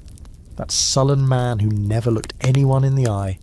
The woman who sold bruised turnips at market and scowled at children. But now you've stood side by side with them behind a barricade. You've watched them throw stones, swing tools, and howl in defiance. And in doing so they've become different, not better. Not even necessarily likeable, but yours. There's something about spilling blood together, yours or theirs, that forges a bond no feast or sermon ever could. That's one of the overlooked truths of Peasant Revolt. Violence doesn't just tear things down, it builds. It builds trust, identity, a shared narrative. Suddenly, you're no longer just a serf from a nameless hamlet. You're part of a rising, a cause, a movement etched in smoke and grit. You have fellow rebels, and that term means more to you now than cousin or neighbour ever did.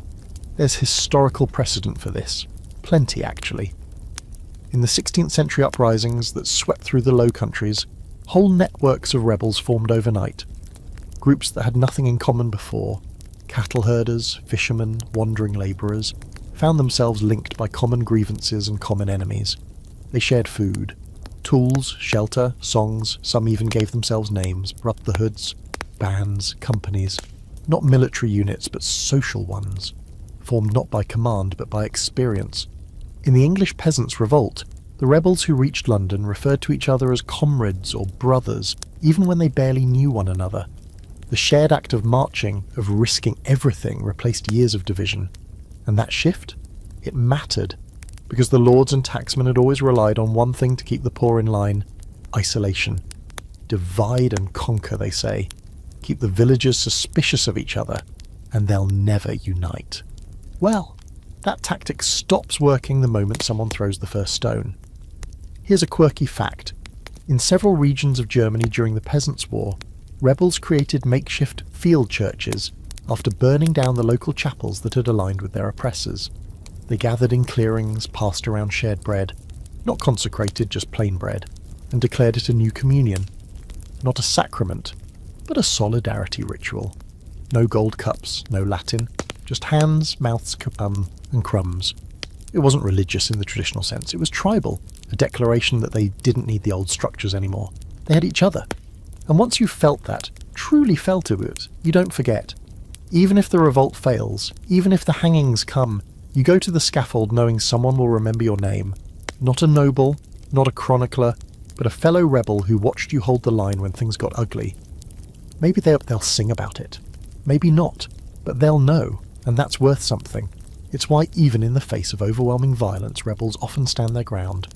Not because they think they'll win, not because they're suicidal, but because they don't want to let down the person next to them.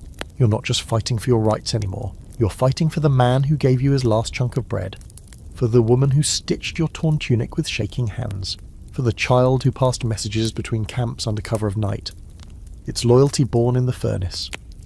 Historians like to draw clean lines. Before the revolt, peasants were atomized, isolated, afraid. Afterward, they were briefly powerful, then crushed. But that misses the grey space in the middle. That strange electric moment when ordinary people found each other in the smoke and realised, maybe for the first time, that they belonged together. Even the nobles noticed. There are letters, panicked ones, from bishops and dukes to each other, warning not just of rebellion, but of organisation. The peasants, they said, were forming bonds, acting as if they had the right to meet, referring to each other with honorifics. That last one is oddly specific, but telling. When the poorest among you starts calling another peasant sir out of respect, you know something has shifted. Of course, it doesn't always last. Bonds forged in fire can cool quickly when the fight is over. Once the adrenaline fades and the crops need replanting, people drift. They return to old habits, old rivalries, but not completely. There's always something left, a nod across a crowded market, a whispered "remember when," a sense that even in defeat you're not alone. And that's powerful, more powerful than a single revolt. Because it means the next time someone comes to collect the king's impossible tax, they won't just be knocking on one door, they'll be knocking on a network, a web of memory and loyalty and quiet, smouldering defiance. You glance across the fire at the drunk who once tried to steal your chicken. He's asleep now, boots propped on a stone. You used to hate him, but last night he took a cudgel for you. You smile, and suddenly he's not the village idiot anymore. He's your comrade. You notice him, yes, he won't stop glancing over his shoulder. His eyes dart, his jaw clenches, and when the crowd starts chanting again, something simple, loud and angry, he mouths the words but doesn't speak them. You've seen this man before, not at the front of the charge, not passing out bread or boiling pitch, but always nearby, lingering just behind the line of real commitment. And now, 2 days after the manor burned and the steward lord's body washed up in the river, he's nowhere to be found. Someone says he's gone to another village, someone else swears they saw him near the magistrate's house at dawn, and deep in your gut you know exactly what he's done. Every rebellion has one. A traitor, a snitch, a Judas in patched wool instead of silver. And while there's plenty of blood spilled in peasant revolts, nothing runs colder than the betrayal from within. At first it's denial. Maybe he didn't mean to. Maybe he was tricked. Maybe he was threatened. But then the soldiers show up. Too fast, too precise, heading straight for the hidden caches of weapons, the leader's hut, the safest barn, and they know too much. They come too ready. That's when you know the truth. Someone talked. And suddenly it's not just a military defeat, it's a fracture. The rebellion isn't just about fighting lords and taxes and famine anymore. Now it's about trust, or what's left of it. You start looking at every fellow rebel like they might be next. Who knew where the meeting was? Who saw the parchment? Who disappeared for a day and came back with fresh boots? You thought the enemy wore armour and spoke in Latin. Turns out he might wear a muddy tunic and share your campfire. This isn't new. Every revolt from England to Hungary has seen it. Loyalty poisoned from within. In 1381, during the English Peasants' Revolt, it wasn't just the king who betrayed the rebels. Some of the rebellion's own messengers switched sides. Promises were made, leniency, land, even coin. Names were given, arrests followed like wolves on a blood trail. Some rebels didn't even know they were marked, until the hangman's rope was around their neck. Why do people do it? Historians offer theories: desperation, coercion, cowardice, greed, maybe all of the above. If a man has a sick child at home and a sheriff offers him grain in exchange for a name, does he betray the cause, or save his family? What about the woman who saw her brother butchered during the last failed uprising and now wants nothing more than to survive? Is it betrayal or self-preservation? But let's not get too poetic. Some people are just rats, you know the type. The one who always stayed close to the centre of things, but never too close. The one who was loud about justice until the first sword was drawn and then fell silent. He's not tortured by moral ambiguity, he just wants to come out of this richer, or at least alive. If he gets to settle an old score by naming you, even better. And once the snitch is revealed, if they're caught at all, it gets ugly. Peasant justice doesn't handle betrayal with much grace. You've seen what happens, a beating usually. Maybe a slow walk to the nearest tree, some want a proper trial, some want a quick rope, and others just want to spit on the body after. It's not about restoring order, it's about venting the wound. Here's your quirky detail. During a 15th century Bohemian uprising, a traitor was discovered just hours after delivering rebel names to the city council. Instead of executing him in the usual way, the rebels shaved half his head, branded his forehead, and paraded him through the streets on a donkey, facing backward, a sign reading, "I betrayed my bread." He was then exiled, not killed, but marked. A walking warning. That's the real terror of betrayal. It doesn't just ruin plans, it infects everything. Afterward, meetings get smaller, voices get quieter, the laughter stops, even victories feel hollow. If your neighbour might sell you out for a few silver coins, how can you keep the fire of rebellion alive? Some scholars argue that internal betrayal is what doomed most revolts, more than swords or soldiers ever could. The noble class, for all its cruelty, understood one thing very well. Poor people could be manipulated, turned against each other, bought cheap. Divide and rule wasn't just a phrase, it was a strategy. And it worked. But others say that focusing on traitors misses the point. Betrayal only works in a system where people are already desperate. You don't get spies unless there's something to spy for, a reward, a threat, an escape.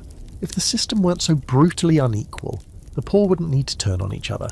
In that sense, every traitor is just another symptom of the disease, not the cause. Still, when you sit by that fire again, you feel the difference.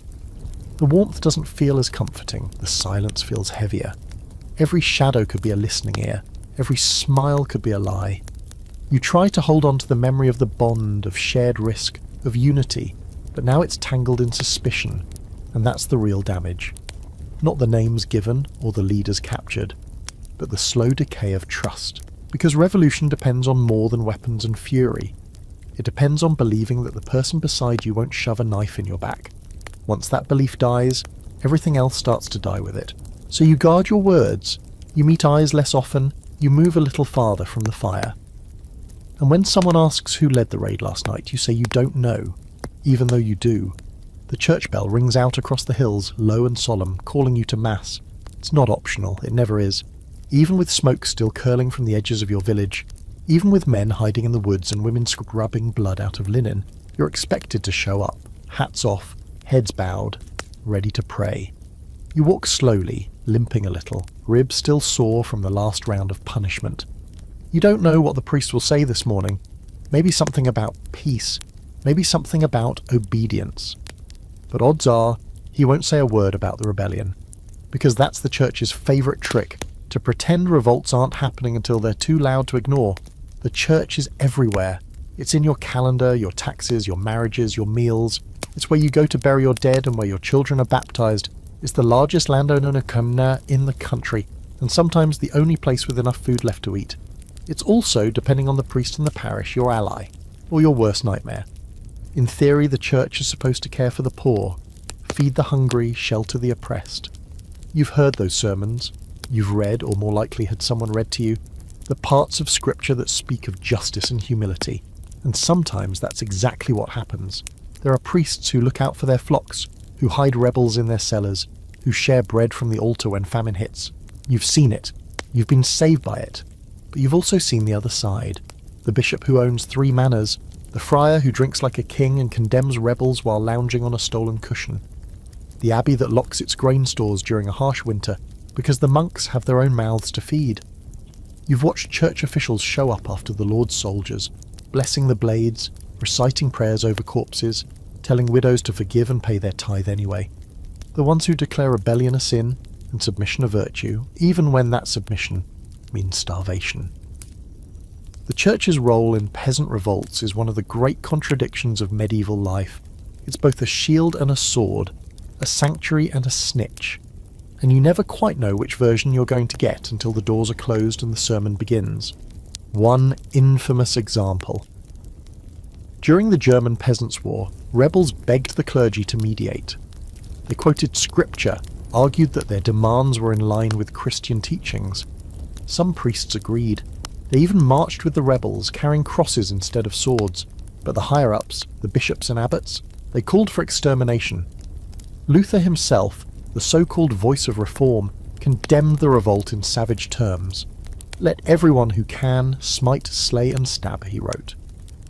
That's not exactly the Sermon on the Mount, and yet people still prayed, still clutched their rosaries before battle, still made the sign of the cross as they raised their weapons, because for all its corruption and contradictions, the church was still the only spiritual game in town. You could hate the institution and still believe in the message. You could despise the bishop and still light a candle to the Virgin Mary. That tension didn't make you a hypocrite. It made you a peasant in revolt, angry, hungry, and still hoping heaven might be listening.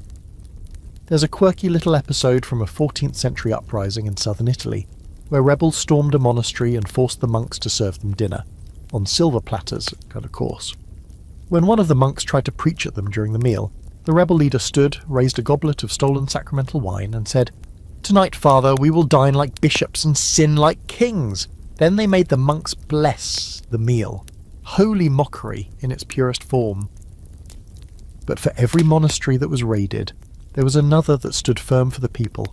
A priest who rang the bell not to call for worship but to warn of approaching soldiers. A nun who hid rebels in the herb cellar. A scribe who copied the 12 articles of the German peasants by candlelight, risking excommunication just to give the cause a voice. Historians continue to argue about this dual role. Was the church inherently oppressive, propping up feudal power with divine justification?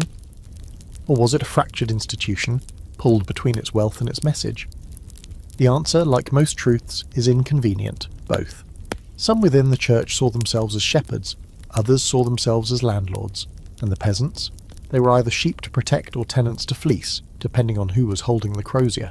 And the sermons, they changed with the wind. Before the revolt, you might hear a homily about submission, patience, the holy virtue of suffering. Afterward, With your village still smoking, the priest might pivot to forgiveness, peace, divine judgment, always reminding you that violence is wrong, unless it's from above. That's the rub. The church rarely condemns noble violence. A castle siege is a just war. A peasant uprising is an affront to God. Nobles kill to maintain order. Peasants kill to survive. Only one gets blessed. The other gets excommunicated. But that doesn't mean you stop believing. No, faith runs deeper than the building it's preached in. You still cross yourself, still pray before you sleep. But the prayer has changed. It's no longer deliver us from evil, it's Lord, deliver us from them. From the bishop with the armoured escort, from the abbot who eats veal while your baby wastes away, from the holy men who speak of sin but never see starvation as one. The church was supposed to be your refuge. Sometimes it is. Other times it's the first door that slams shut in your face. You hear them long before you see them. The dull, rhythmic thud of hooves on packed dirt. The creak of saddles. The faint clink of chainmail swaying with each step. It's a sound that settles into your chest like a weight. Because when knights ride toward your village, they were not coming to talk. They're coming to remind you exactly where you stand on the ladder, and to make sure you never try climbing it again. You peek out from behind a crumbling stone wall, heart pounding, watching as they appear through the morning mist. A small but terrifying procession of armoured men. Helmets polished, surcoats clean, spears upright. Their horses are bigger than your ox, better fed than most of your neighbours. You'd almost think they were gods if you didn't know the truth, that inside that glittering armour are the same smirking, arrogant men who've been bleeding your family dry for generations. It's easy to think rebellion has no chance against this, and by every rule of warfare it doesn't. You're holding a scythe with a bent handle and a pitchfork that's lost a tine. Your shoes are more patched than leather. Your side doesn't have training, tactics or forged steel. You have barely enough food to keep standing, let alone fight. And yet, somehow, sometimes you do win. Because when the numbers are right, and the terrain favours you, and your anger is boiling just hot enough to override fear, peasant militias can do the unthinkable, hold their ground. Not always, not often, but enough to be remembered. Take the Battle of Leitzersdorf in 1486, where Austrian peasants, enraged by increasing levies and noble cruelty, dug in and defeated a company of armoured horsemen. Their weapons, makeshift pikes, sharpened farming tools and homemade barricades built from carts and logs. They fought in tight formations, using terrain to their advantage. Mud and hills became allies. Horses slipped, knights fell, and when they did, they were dragged down and dispatched not with swords, but with hammers, axes and raw, sweaty fury.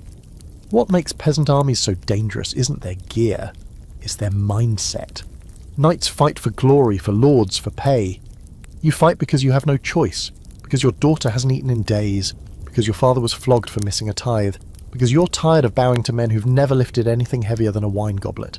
And while knights may be terrifying, they're also predictable. They charge, they intimidate, but they don't expect resistance, certainly not from people they consider beneath them. So when a volley of rocks hits them from behind a hedge, or when their horses trip over tripwires strung with fishing line, or when a mob erupts from a hay barn wielding torches and nails, that rattles them. They're not used to fighting people who have nothing to lose. You've heard stories of towns that repelled entire companies using tactics that would make a general scoff. Boiling water dumped from rooftops, sharpened sticks buried in dirt, tree branches pulled loose by ropes at just the right moment. Guerrilla tactics, long before anyone called them that. It wasn't noble, and it wasn't fair. But war rarely is. Especially when you've got burlap for armour, and your backup is a guy who makes shoes. There's a quirky bit of history from a 15th century revolt in Switzerland. A group of peasants allegedly trained their pigs to squeal and stampede at the sound of a trumpet. When the enemy troops arrived, the pigs were loosed, terrified, noisy, and utterly uncontrollable. The noble horses panicked, the formation broke, and the peasants attacked in the chaos, winning the day. It's almost too strange to believe, but whether true or not, it speaks to the kind of creativity born out of desperation. Of course, not every skirmish ends in victory. Most don't. More often, you're forced to watch your village burn from the tree line, crouching in the brush as knights cut down your friends like weeds. The term massacre gets thrown around a lot, but it fits. There's no mercy, no prisoners, just bodies and the sound of boots splashing in blood-soaked mud. That's the price of rebellion. You stand up, you bleed. But the moments that do succeed, those are the ones that echo, because they shake the myth. The myth that knights are invincible, that order is unbreakable, that peasants can only kneel or die. Even if your rebellion is crushed a week later, the fear you left behind lingers. Lords ride with extra guards now. Castles hire more lookouts. The knight's armour gets thicker, and that means they're afraid. Historians love to point out that peasant armies lacked discipline, that they fractured, bickered, sometimes looted their own allies. And sure, it's true, these weren't drilled soldiers. They were blacksmiths, brewers, herdsmen. But they were also smart, determined, and terrifying when united. If you've ever seen a mother chasing a soldier with a kitchen knife, you'll understand. Rage has momentum. And that's the part no knight can prepare for. You don't break ranks because a horn sounds. You break ranks because your best friend just took a spear to the gut. Because you're sick of hearing your cries ignored. Because even if you die, at least you'll die standing up. So yes, the knights look impressive. They shine. They thunder. They tower. But sometimes 100 peasants with nothing left to lose are louder than all the horses in the kingdom. And when you hear that hoofbeat next time, you'll already be lighting the oil. The sky is red. Not from sunset. Not from any natural grace. It's the colour of fire, and the fire is yours. The manor house is burning, its windows spitting smoke, its rafters collapsing in slow, aching groans. You watch the flames reach up into the darkening sky like hands, like an offering. Somewhere behind you, someone cheers, another spits on the ground. No one speaks much. You're too tired, too stunned, too alive. You weren't sure you'd go through with it. Even as you ran through the woods toward the estate, even as you gripped the torch and muttered the same chant the others were yelling, even as you crashed through the front gates with your heart trying to crawl out of your throat, some small part of you didn't believe this was happening. But now it's done. The walls are falling, the tapestries are ash. The master's portrait, stained with wine and knife slashes, has curled and blackened in the heat, and there's no turning back. There's a moment in every revolt where it stops being politics and becomes apocalypse. The world doesn't end with angels and trumpets. It ends like this. Muddy boots, burning stone, and the feeling that everything you thought permanent can in fact be wiped away in an evening. You see it in your neighbour's face, the woman who always complained but never raised her voice. Her eyes are wild now, glassy with something between joy and fear. She tosses an old ledger into the fire like she's exorcising a demon. And maybe she is. That book kept her in debt for half her life. Now it's just ash. You see it in the butcher's son, who you barely recognised when he shoved past you with a mallet. He used to flinch when the taxman rode through. Tonight, he was one of the first to breach the pantry doors. He didn't take food. He just smashed every plate he could find, one after the other, laughing until he wept. This kind of rebellion doesn't feel like a protest. It feels like the end of the world. And for many peasants, that's exactly what it is. The old world is ending. The one where you bow to a man because of the land he was born into. The one where hunger is your inheritance and obedience your religion. That world's foundations are crumbling and the fire is licking at their edges. It's no accident that so many peasant revolts are drenched in religious language. Even if the clergy tries to shut it down, you still speak in terms of salvation and judgment. Because what else do you call a moment like this? This is more than vengeance, more than fairness. It's biblical. The mighty brought low, the low lifted up, if only for a night. There's a recorded moment from the German Peasants' War where a rebel leader, staring out over a burning noble estate, whispered, "Now heaven touches the earth." Not a speech, not a rallying cry, just awe. As if he, for the first time, believed the divine might actually see him, might hear him, because fire makes things visible, even to God. And here's your quirky fact.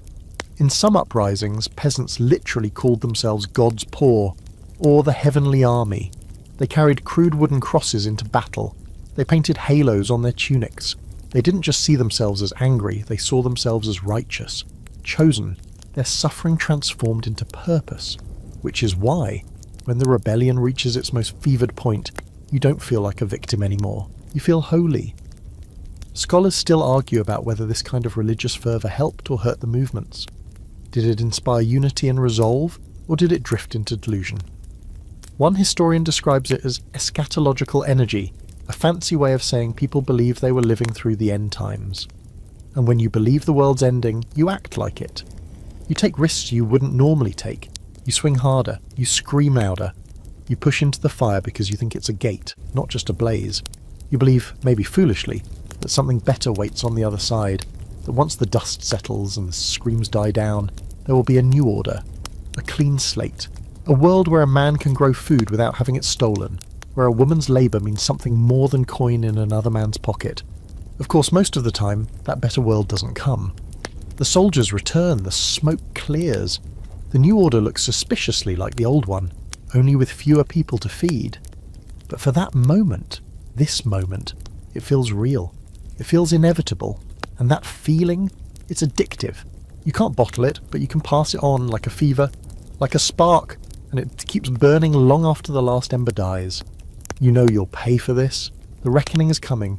Maybe not tomorrow, maybe not next week, but it's coming. The Lord, if he survived, will come back with friends, or his son will, or some duke you've never met will decide your village needs a lesson. There will be gibbets, torture, fines so high you'll never crawl out of them. But tonight the world ended, and you were there to watch it collapse. You were there to laugh in the halls you once mopped, to stomp through the fields you were never paid for, to throw open the doors that have been locked your entire life. That matters. That happened. And even if tomorrow brings punishment and pain, even if you never raise a blade again, you'll carry this night like a hidden jewel. They can burn your home, they can break your body, but they'll never unmake the moment when, for just a flicker in time, heaven touched the earth, and it did so through you. Something has shifted in your chest. You didn't notice it at first. Not when you lit the torch or when you shouted yourself hoarse in the village square. Not even when the manor went up like a dry haystack and the sky turned that red-black colour that always means someone's going to write a ballad about this later. But now that you're walking back through the woods with ash on your clothes and blood on your boots, you feel it.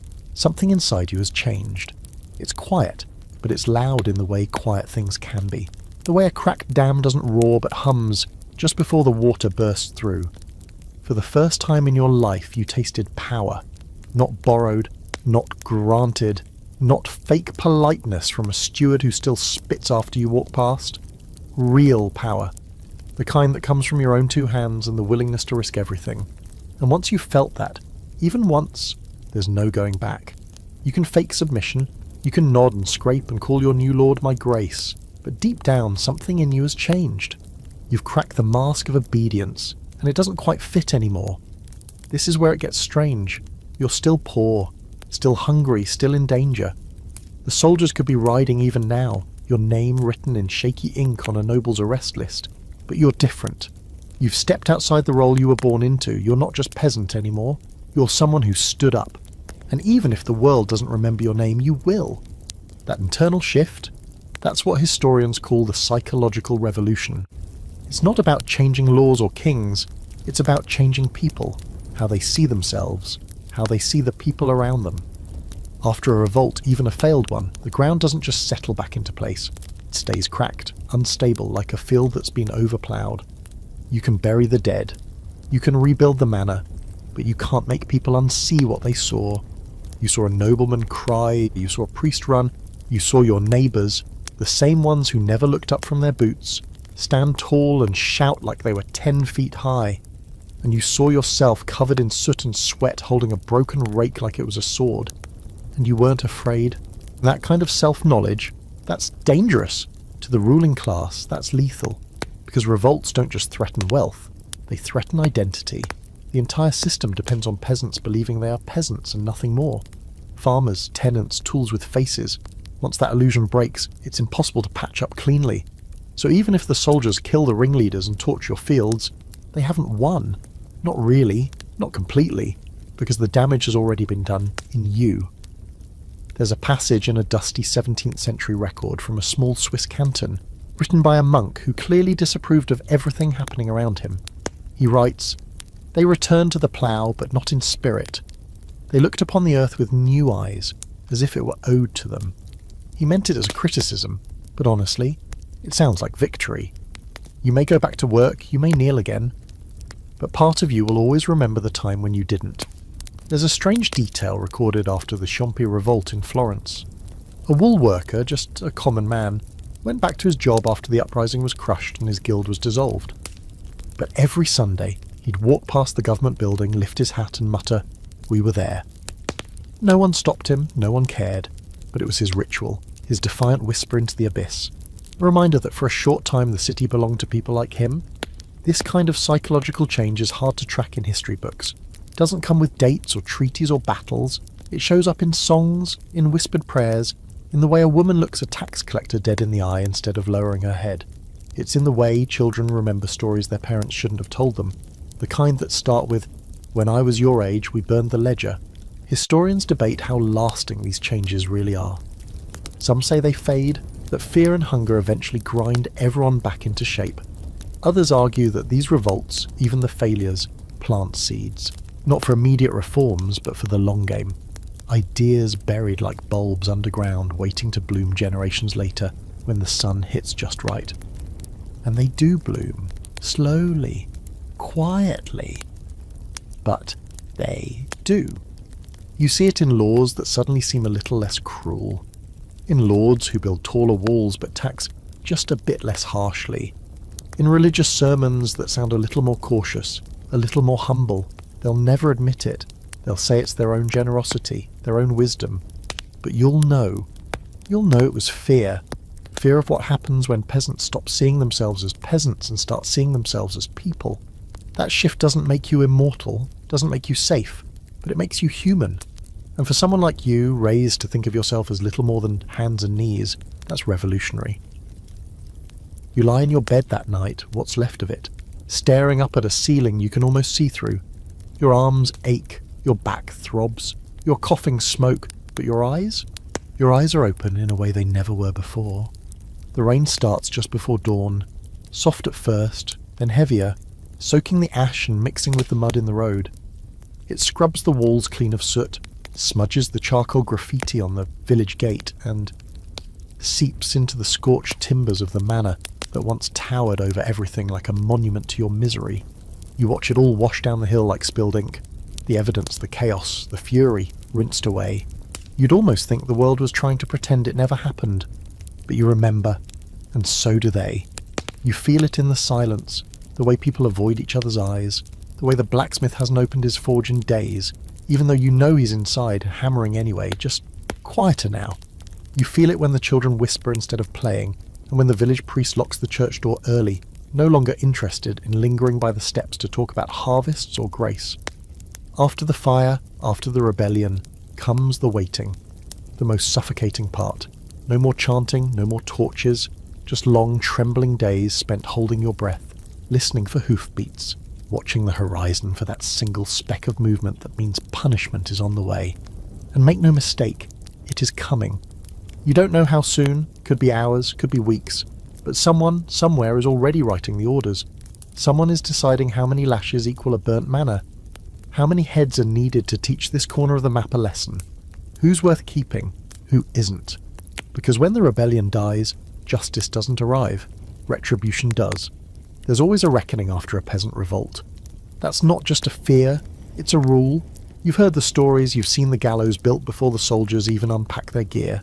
You've seen the charred bodies left at crossroads, arms tied behind backs, mouths stuffed with dirt. The message is always the same. Don't try it again. Don't even fool about it. In England, after the 1381 revolt, entire villages were fined into oblivion. Land stripped, families broken apart. A few people were spared, sure, but only after grovelling so thoroughly that they barely recognised themselves. In France, during the Jacquerie, the retaliation was so swift and brutal that for months afterward, wolves were seen picking through fields littered with bones. And the most terrifying part?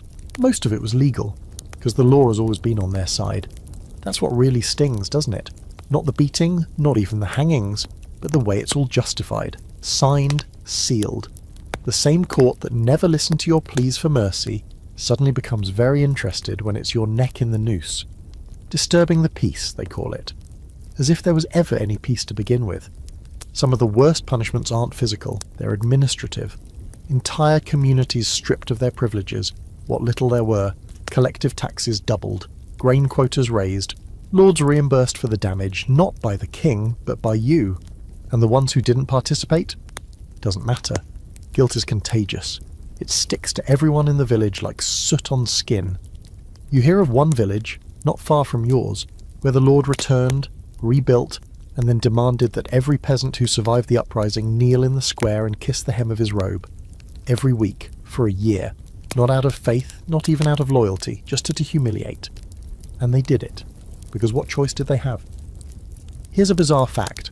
After a failed revolt in 17th century Naples, a noble paid an artist to paint a massive fresco inside his villa, a scene of rebels being hanged, flayed and disemboweled right above the dining room. He'd host lavish dinners beneath it, offering wine to guests while bragging that this was how he handled disobedience. It's a little on the nose, but it proves the point. Retribution isn't just punishment.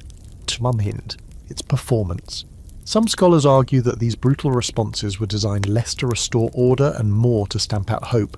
That after every rebellion, the most dangerous thing left behind wasn't the fire or the broken gates. It was the memory. The idea that things might have been different. That for a few days the world tilted. So the retribution has to be theatrical, over the top, sadistic. It has to not only crush the rebels, but shatter the story. If the revolt can be painted as barbarism, chaos, ungrateful madness, then the reaction, no matter how cruel, can be called righteousness.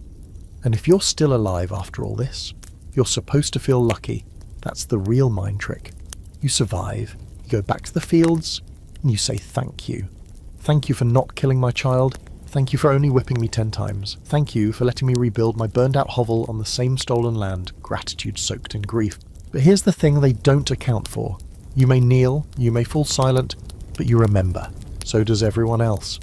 And in that remembering, something quietly lives on, a stubborn ember, too small to see most days, but they're all the same. You feed it with stories, with songs, with glances shared across fields when a taxman rides by.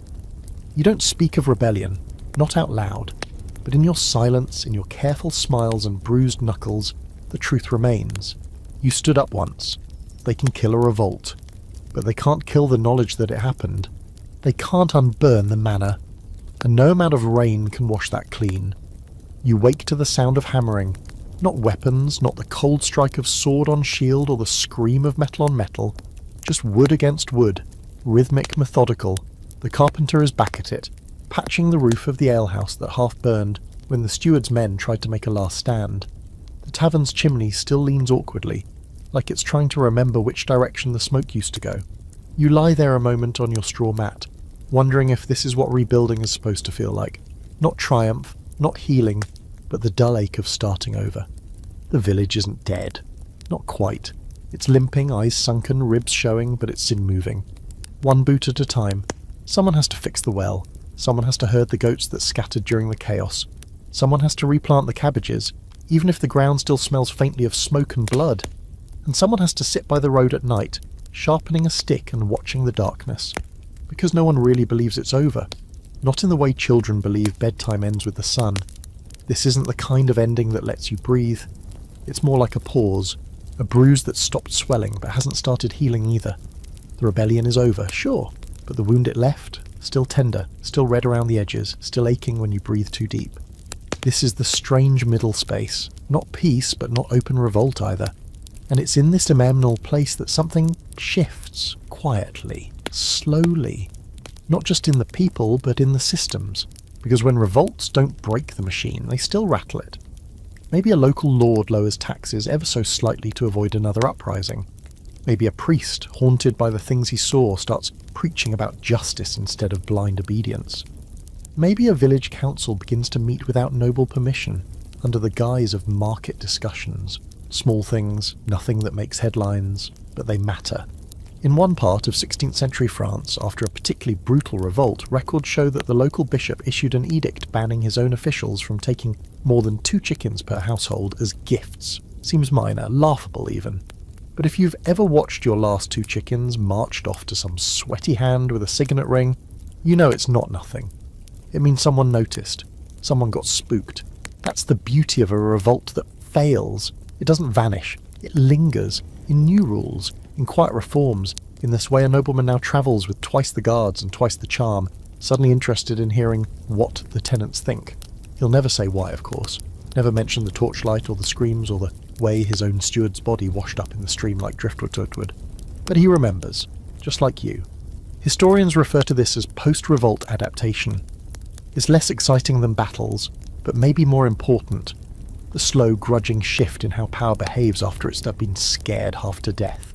Not because it wants to be better, but because it doesn't want another surprise visit at midnight. And your role in all this, you become something else, not just a farmer, not just a wife or cobbler or cooper. You become a witness, a carrier of memory, the one who was there. Maybe you don't tell your children everything. Maybe you edit a few details, polish some of the messier moments, but you pass it on. Not just the facts, the feeling, the possibility. Here's a quirky twist for you. In some parts of Eastern Europe, village elders would designate one person, the memory keeper, to recite the story of the last uprising at feast days. Not as celebration, as a warning, a lesson, a ritual. The position wasn't formal, but it was sacred. It said, we remember the fear, the fire, the moment the wall cracked, and we carry that story like a torch we're not ready to pass just yet. And that's what the ruling class fears most. Not the riot itself, but the retelling. Because retelling breeds questions. Questions breed doubt. Doubt becomes friction. Friction becomes fire. You see it when the new steward comes through town. He's younger than the last one. Boots too clean, hands too soft. He offers blessings, smiles wide, says he wants to rebuild trust. You nod. Everyone nods. But no one really buys it. You serve him food. You bow when he passes. But there's a tightness in your jaw that wasn't there before. You're not fooled. You're aware. And that alone changes everything. The land may not be yours. The rules may not be fair. The taxes may still break your back, but the curtain's been pulled back. The illusion of divine hierarchy, of noble supremacy, of fixed fate, it's been scorched, even if only a little. And even that little scar on your hands, your heart, your village, it won't fade. The carpenter hammers, the well groans, and you tighten your belt, spit into your palms and go back to work. Not because you've given up, but because you're not finished. Not yet. You sit on the edge of the fields again, hands caked in soil, the smell of manure and crushed grass rising in waves around you. The wind brushes through the grain, still short, not yet ripe. It's the same place you sat a year ago, maybe two, before the revolt, before the shouting, before the fire. It looks the same, but you're not the same at all. Because even if you've returned to the rows and rhythms of labour, there's a pulse beneath your skin now, a slow, deep thrum that wasn't there before. It hums through your bones like the memory of a song you don't sing out loud. The kind of song that only comes from knowing what it feels like to rise. You're supposed to forget. That's what everyone's counting on. The lords, the stewards, the friars. They're all hoping your mind will dull again, that the fire of rebellion will fade like bruises on old skin, that you'll get used to the weight again, the taxes, the curtsies, the hunger. But they don't understand how memory works. Especially not this kind of memory.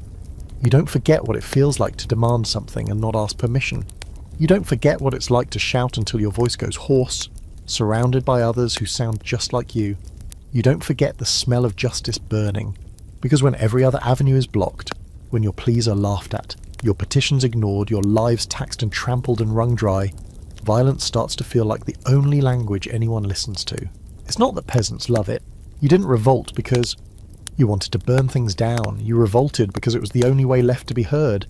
You exhausted everything else first. You begged, you bargained, you bent over backwards so far you could kiss the soles of your master's boots, and still they asked for more. So yes, eventually you lit the torch.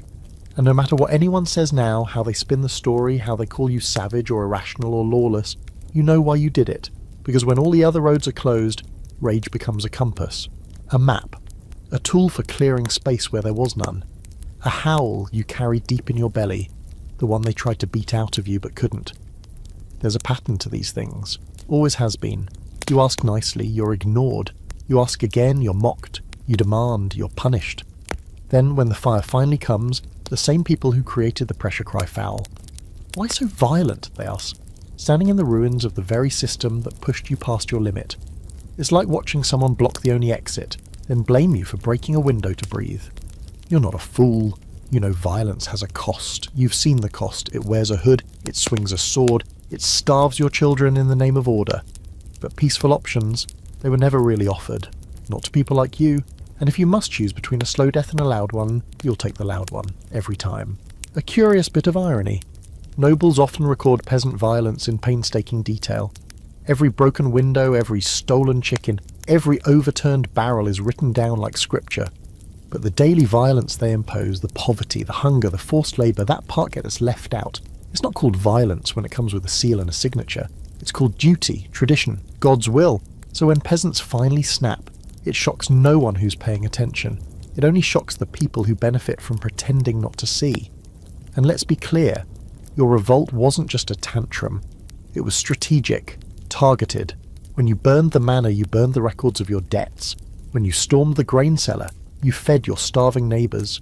When you hung the steward, you removed the man who whipped children for sport. That wasn't senseless chaos. That was correction. And even when the power's right their side of the story, when they say you were drunk, crazed, manipulated by foreign agents or devilish heresies, you still hold the truth. You didn't revolt because you were misled. You revolted because you finally saw the bars of your cage clearly enough to reach through them.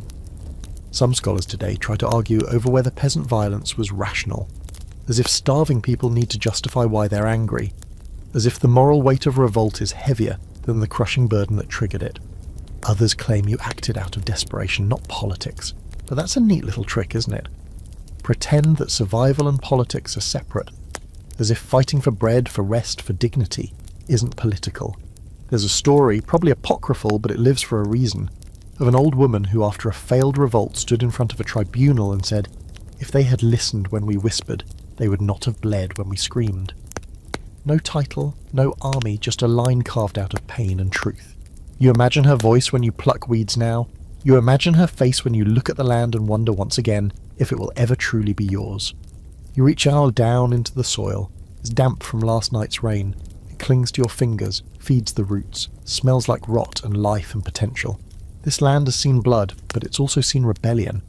And somewhere deep under your calluses, and the silence you've wrapped around your memories, you still carry both. The road stretches ahead, uneven and rutted, with patches of grass creeping through the cracks like stubborn survivors. You walk slowly, stick in hand, pack on your back, not because you have anywhere to be, but because you can't stay. Not here, not after everything. The village is still standing, more or less. The fields are green again. The Lord's new steward keeps his distance. People smile more now, even if it's a little tight around the eyes. But for you, something keeps nudging you forward, out. You're looking for something. Not land, not coin, maybe not even safety. You're looking for what comes next. It happens sometimes. After the uprising burns out and the ashes cool, some people don't go back to their old lives. They become wanderers, messengers, watchers on the road. Not outcasts exactly, though that's what some call them. More like witnesses. People who carry the memory of revolt like a pilgrim carries a relic. They walk from town to town offering help, sharing stories, keeping their ember warm beneath their ribs. And whether they mean to or not, they become sparks. You visit a village that's heard of what happened in yours.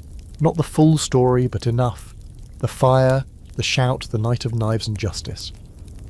A woman leans in close as you mend a fence and whispers, "Did it work?" Her eyes are hungry. Not for bread, for hope. And you don't know how to answer her. Not really. You could tell her the manor burned, that the steward ran, that taxes dropped for a while. But you could also tell her about the reprisals, the gallows, the silence afterward. Both stories are true. Both are incomplete. So instead you say, "We stood up," and she nods like she understands exactly what you mean. The road takes you farther. Through forests, past river towns, over high, wind-bitten passes where people say rebellions can't happen because no one has anything left to burn. But even there you see signs. A black mark on a chapel door. A child who sings a song that sounds suspiciously like one of the chants from your village, reshaped into rhyme and passed off as play. A drunk who raises a cup to the poor who bit back. This is how revolt survives, not just in memory but in mutation. It adapts. It becomes part of the folk language, woven into lullabies, proverbs, even jokes. Someone tells a tale of a tax collector who slipped on a pig's bladder and broke his nose, and everyone laughs just a little too hard. Not because it's true, because it could be. Scholars will later try to write these uprisings into neat little timelines. Begin date, end date, outcome. They'll argue over which ones mattered and which ones fizzled, but you know better. You were there, you felt it. Rebellion isn't a single event, it's a feeling. A wave that rises and crashes but never completely disappears. It hides underground, in silence and shame and story, until something cracks, and then it rushes back up like a flood. In Bohemia, they still speak of the bonfire sermons, where peasants gathered in the woods with stolen pages of scripture and a rusty sword stuck into a stump like a holy totem. In Spain, old women tie red threads around their wrists to honour a revolt from generations ago. The blood thread, they call it, a sign that someone in their family stood up. No one even remembers exactly which revolt anymore. It doesn't matter. Revolts leave marks, not just in scorched buildings or battlefields, but in the imagination. The very idea that the world could be different, that people like you, like all of us, can change it, sticks around, even when the rebellion fails. And that's why they're always so afraid. The lords, the bishops, the kings, not just of the pitchforks or the fire. They're afraid of the echo of one village that dared to fight, bouncing through time like a drumbeat no army can silence. That's what keeps them up at night. Not your strength, your memory. You stop in a new town just as evening falls, the square is quiet, people look tired. You see the same eyes you've seen everywhere, worn, wary, watching. A boy is sweeping the steps of the tax office, and for a moment you wonder what would happen if you walked up, knocked on the door, and said the words you once shouted in your own village. Would anyone join you? Would they even know what you meant? Maybe not tonight. But one day, you sit on a bench and take out your bread, the crust hard but edible. A girl sits next to you. She doesn't speak. She just stares at your walking stick wrapped in old cloth where a blade used to be lashed. You feel her eyes on it, on your hands, your scars, your silence. She says, "Did you really fight?" And you nod. She grins, a gap-toothed, crooked thing. Then she says, "I want to too." You look at her and smile, soft and tired and real. Then one day, you tell her, you will. Because she will, they all will. Because as long as there are boots on necks, there will be fists in the air. As long as power demands silence, someone will scream. And as long as there are people who remember, the story continues. You chew your bread, the wind picks up, and the road, forever unfinished, calls you on. So here you are, lying back now. Probably a little heavier in the chest than you were 30 sections ago. That's fair. We've been through some things together. Uprisings and beatings, betrayals and barn burnings, nights with torches and days with nothing but dried out bread crusts and a growing sense that nobody up top was ever going to help. You've walked barefoot through mud thick with ash. You've heard children cry for food that didn't exist and still, you got back up. You fought, you burned what needed burning, and you remembered. That's the part they never quite count on, isn't it? That you remember. Because revolts, especially the kind poor people wage, aren't just about the battles. They're about the after. The quiet, the rebuilding, the stories, the weight in your hands when you hold your kid and wonder what kind of world you've passed to them, and whether the price you paid will bloom into something better, or whether they'll have to pay it all over again. And maybe they will. Maybe they'll carry a pitchfork too someday, or maybe they'll carry books instead. Maybe they'll sit in council halls with stronger voices and fewer broken backs. Maybe they'll remember how you stood up when no one else would, and how, even when it all came crashing down, your spine stayed straight, even if it was only for a night. Because here's the truth, no gallows or gatehouse can scrub clean. Rebellion isn't a moment. It's a memory passed hand to hand, whisper to whisper, fire to ember, to spark. And tonight, you've carried that spark a little further. You've seen why the revolts were so violent. Not because the peasants loved chaos, but because sometimes survival requires it. Because when justice is denied long enough, fury becomes its own kind of truth. So wherever you are right now, under a warm blanket maybe, or curled up next to someone you love, just know that rage in the dark, that wasn't just destruction. It was creation. A howl, yes, but also a hymn. And if you hear hoofbeats in the distance, don't panic and just check the oil, keep the pitchfork nearby, and keep the story alive.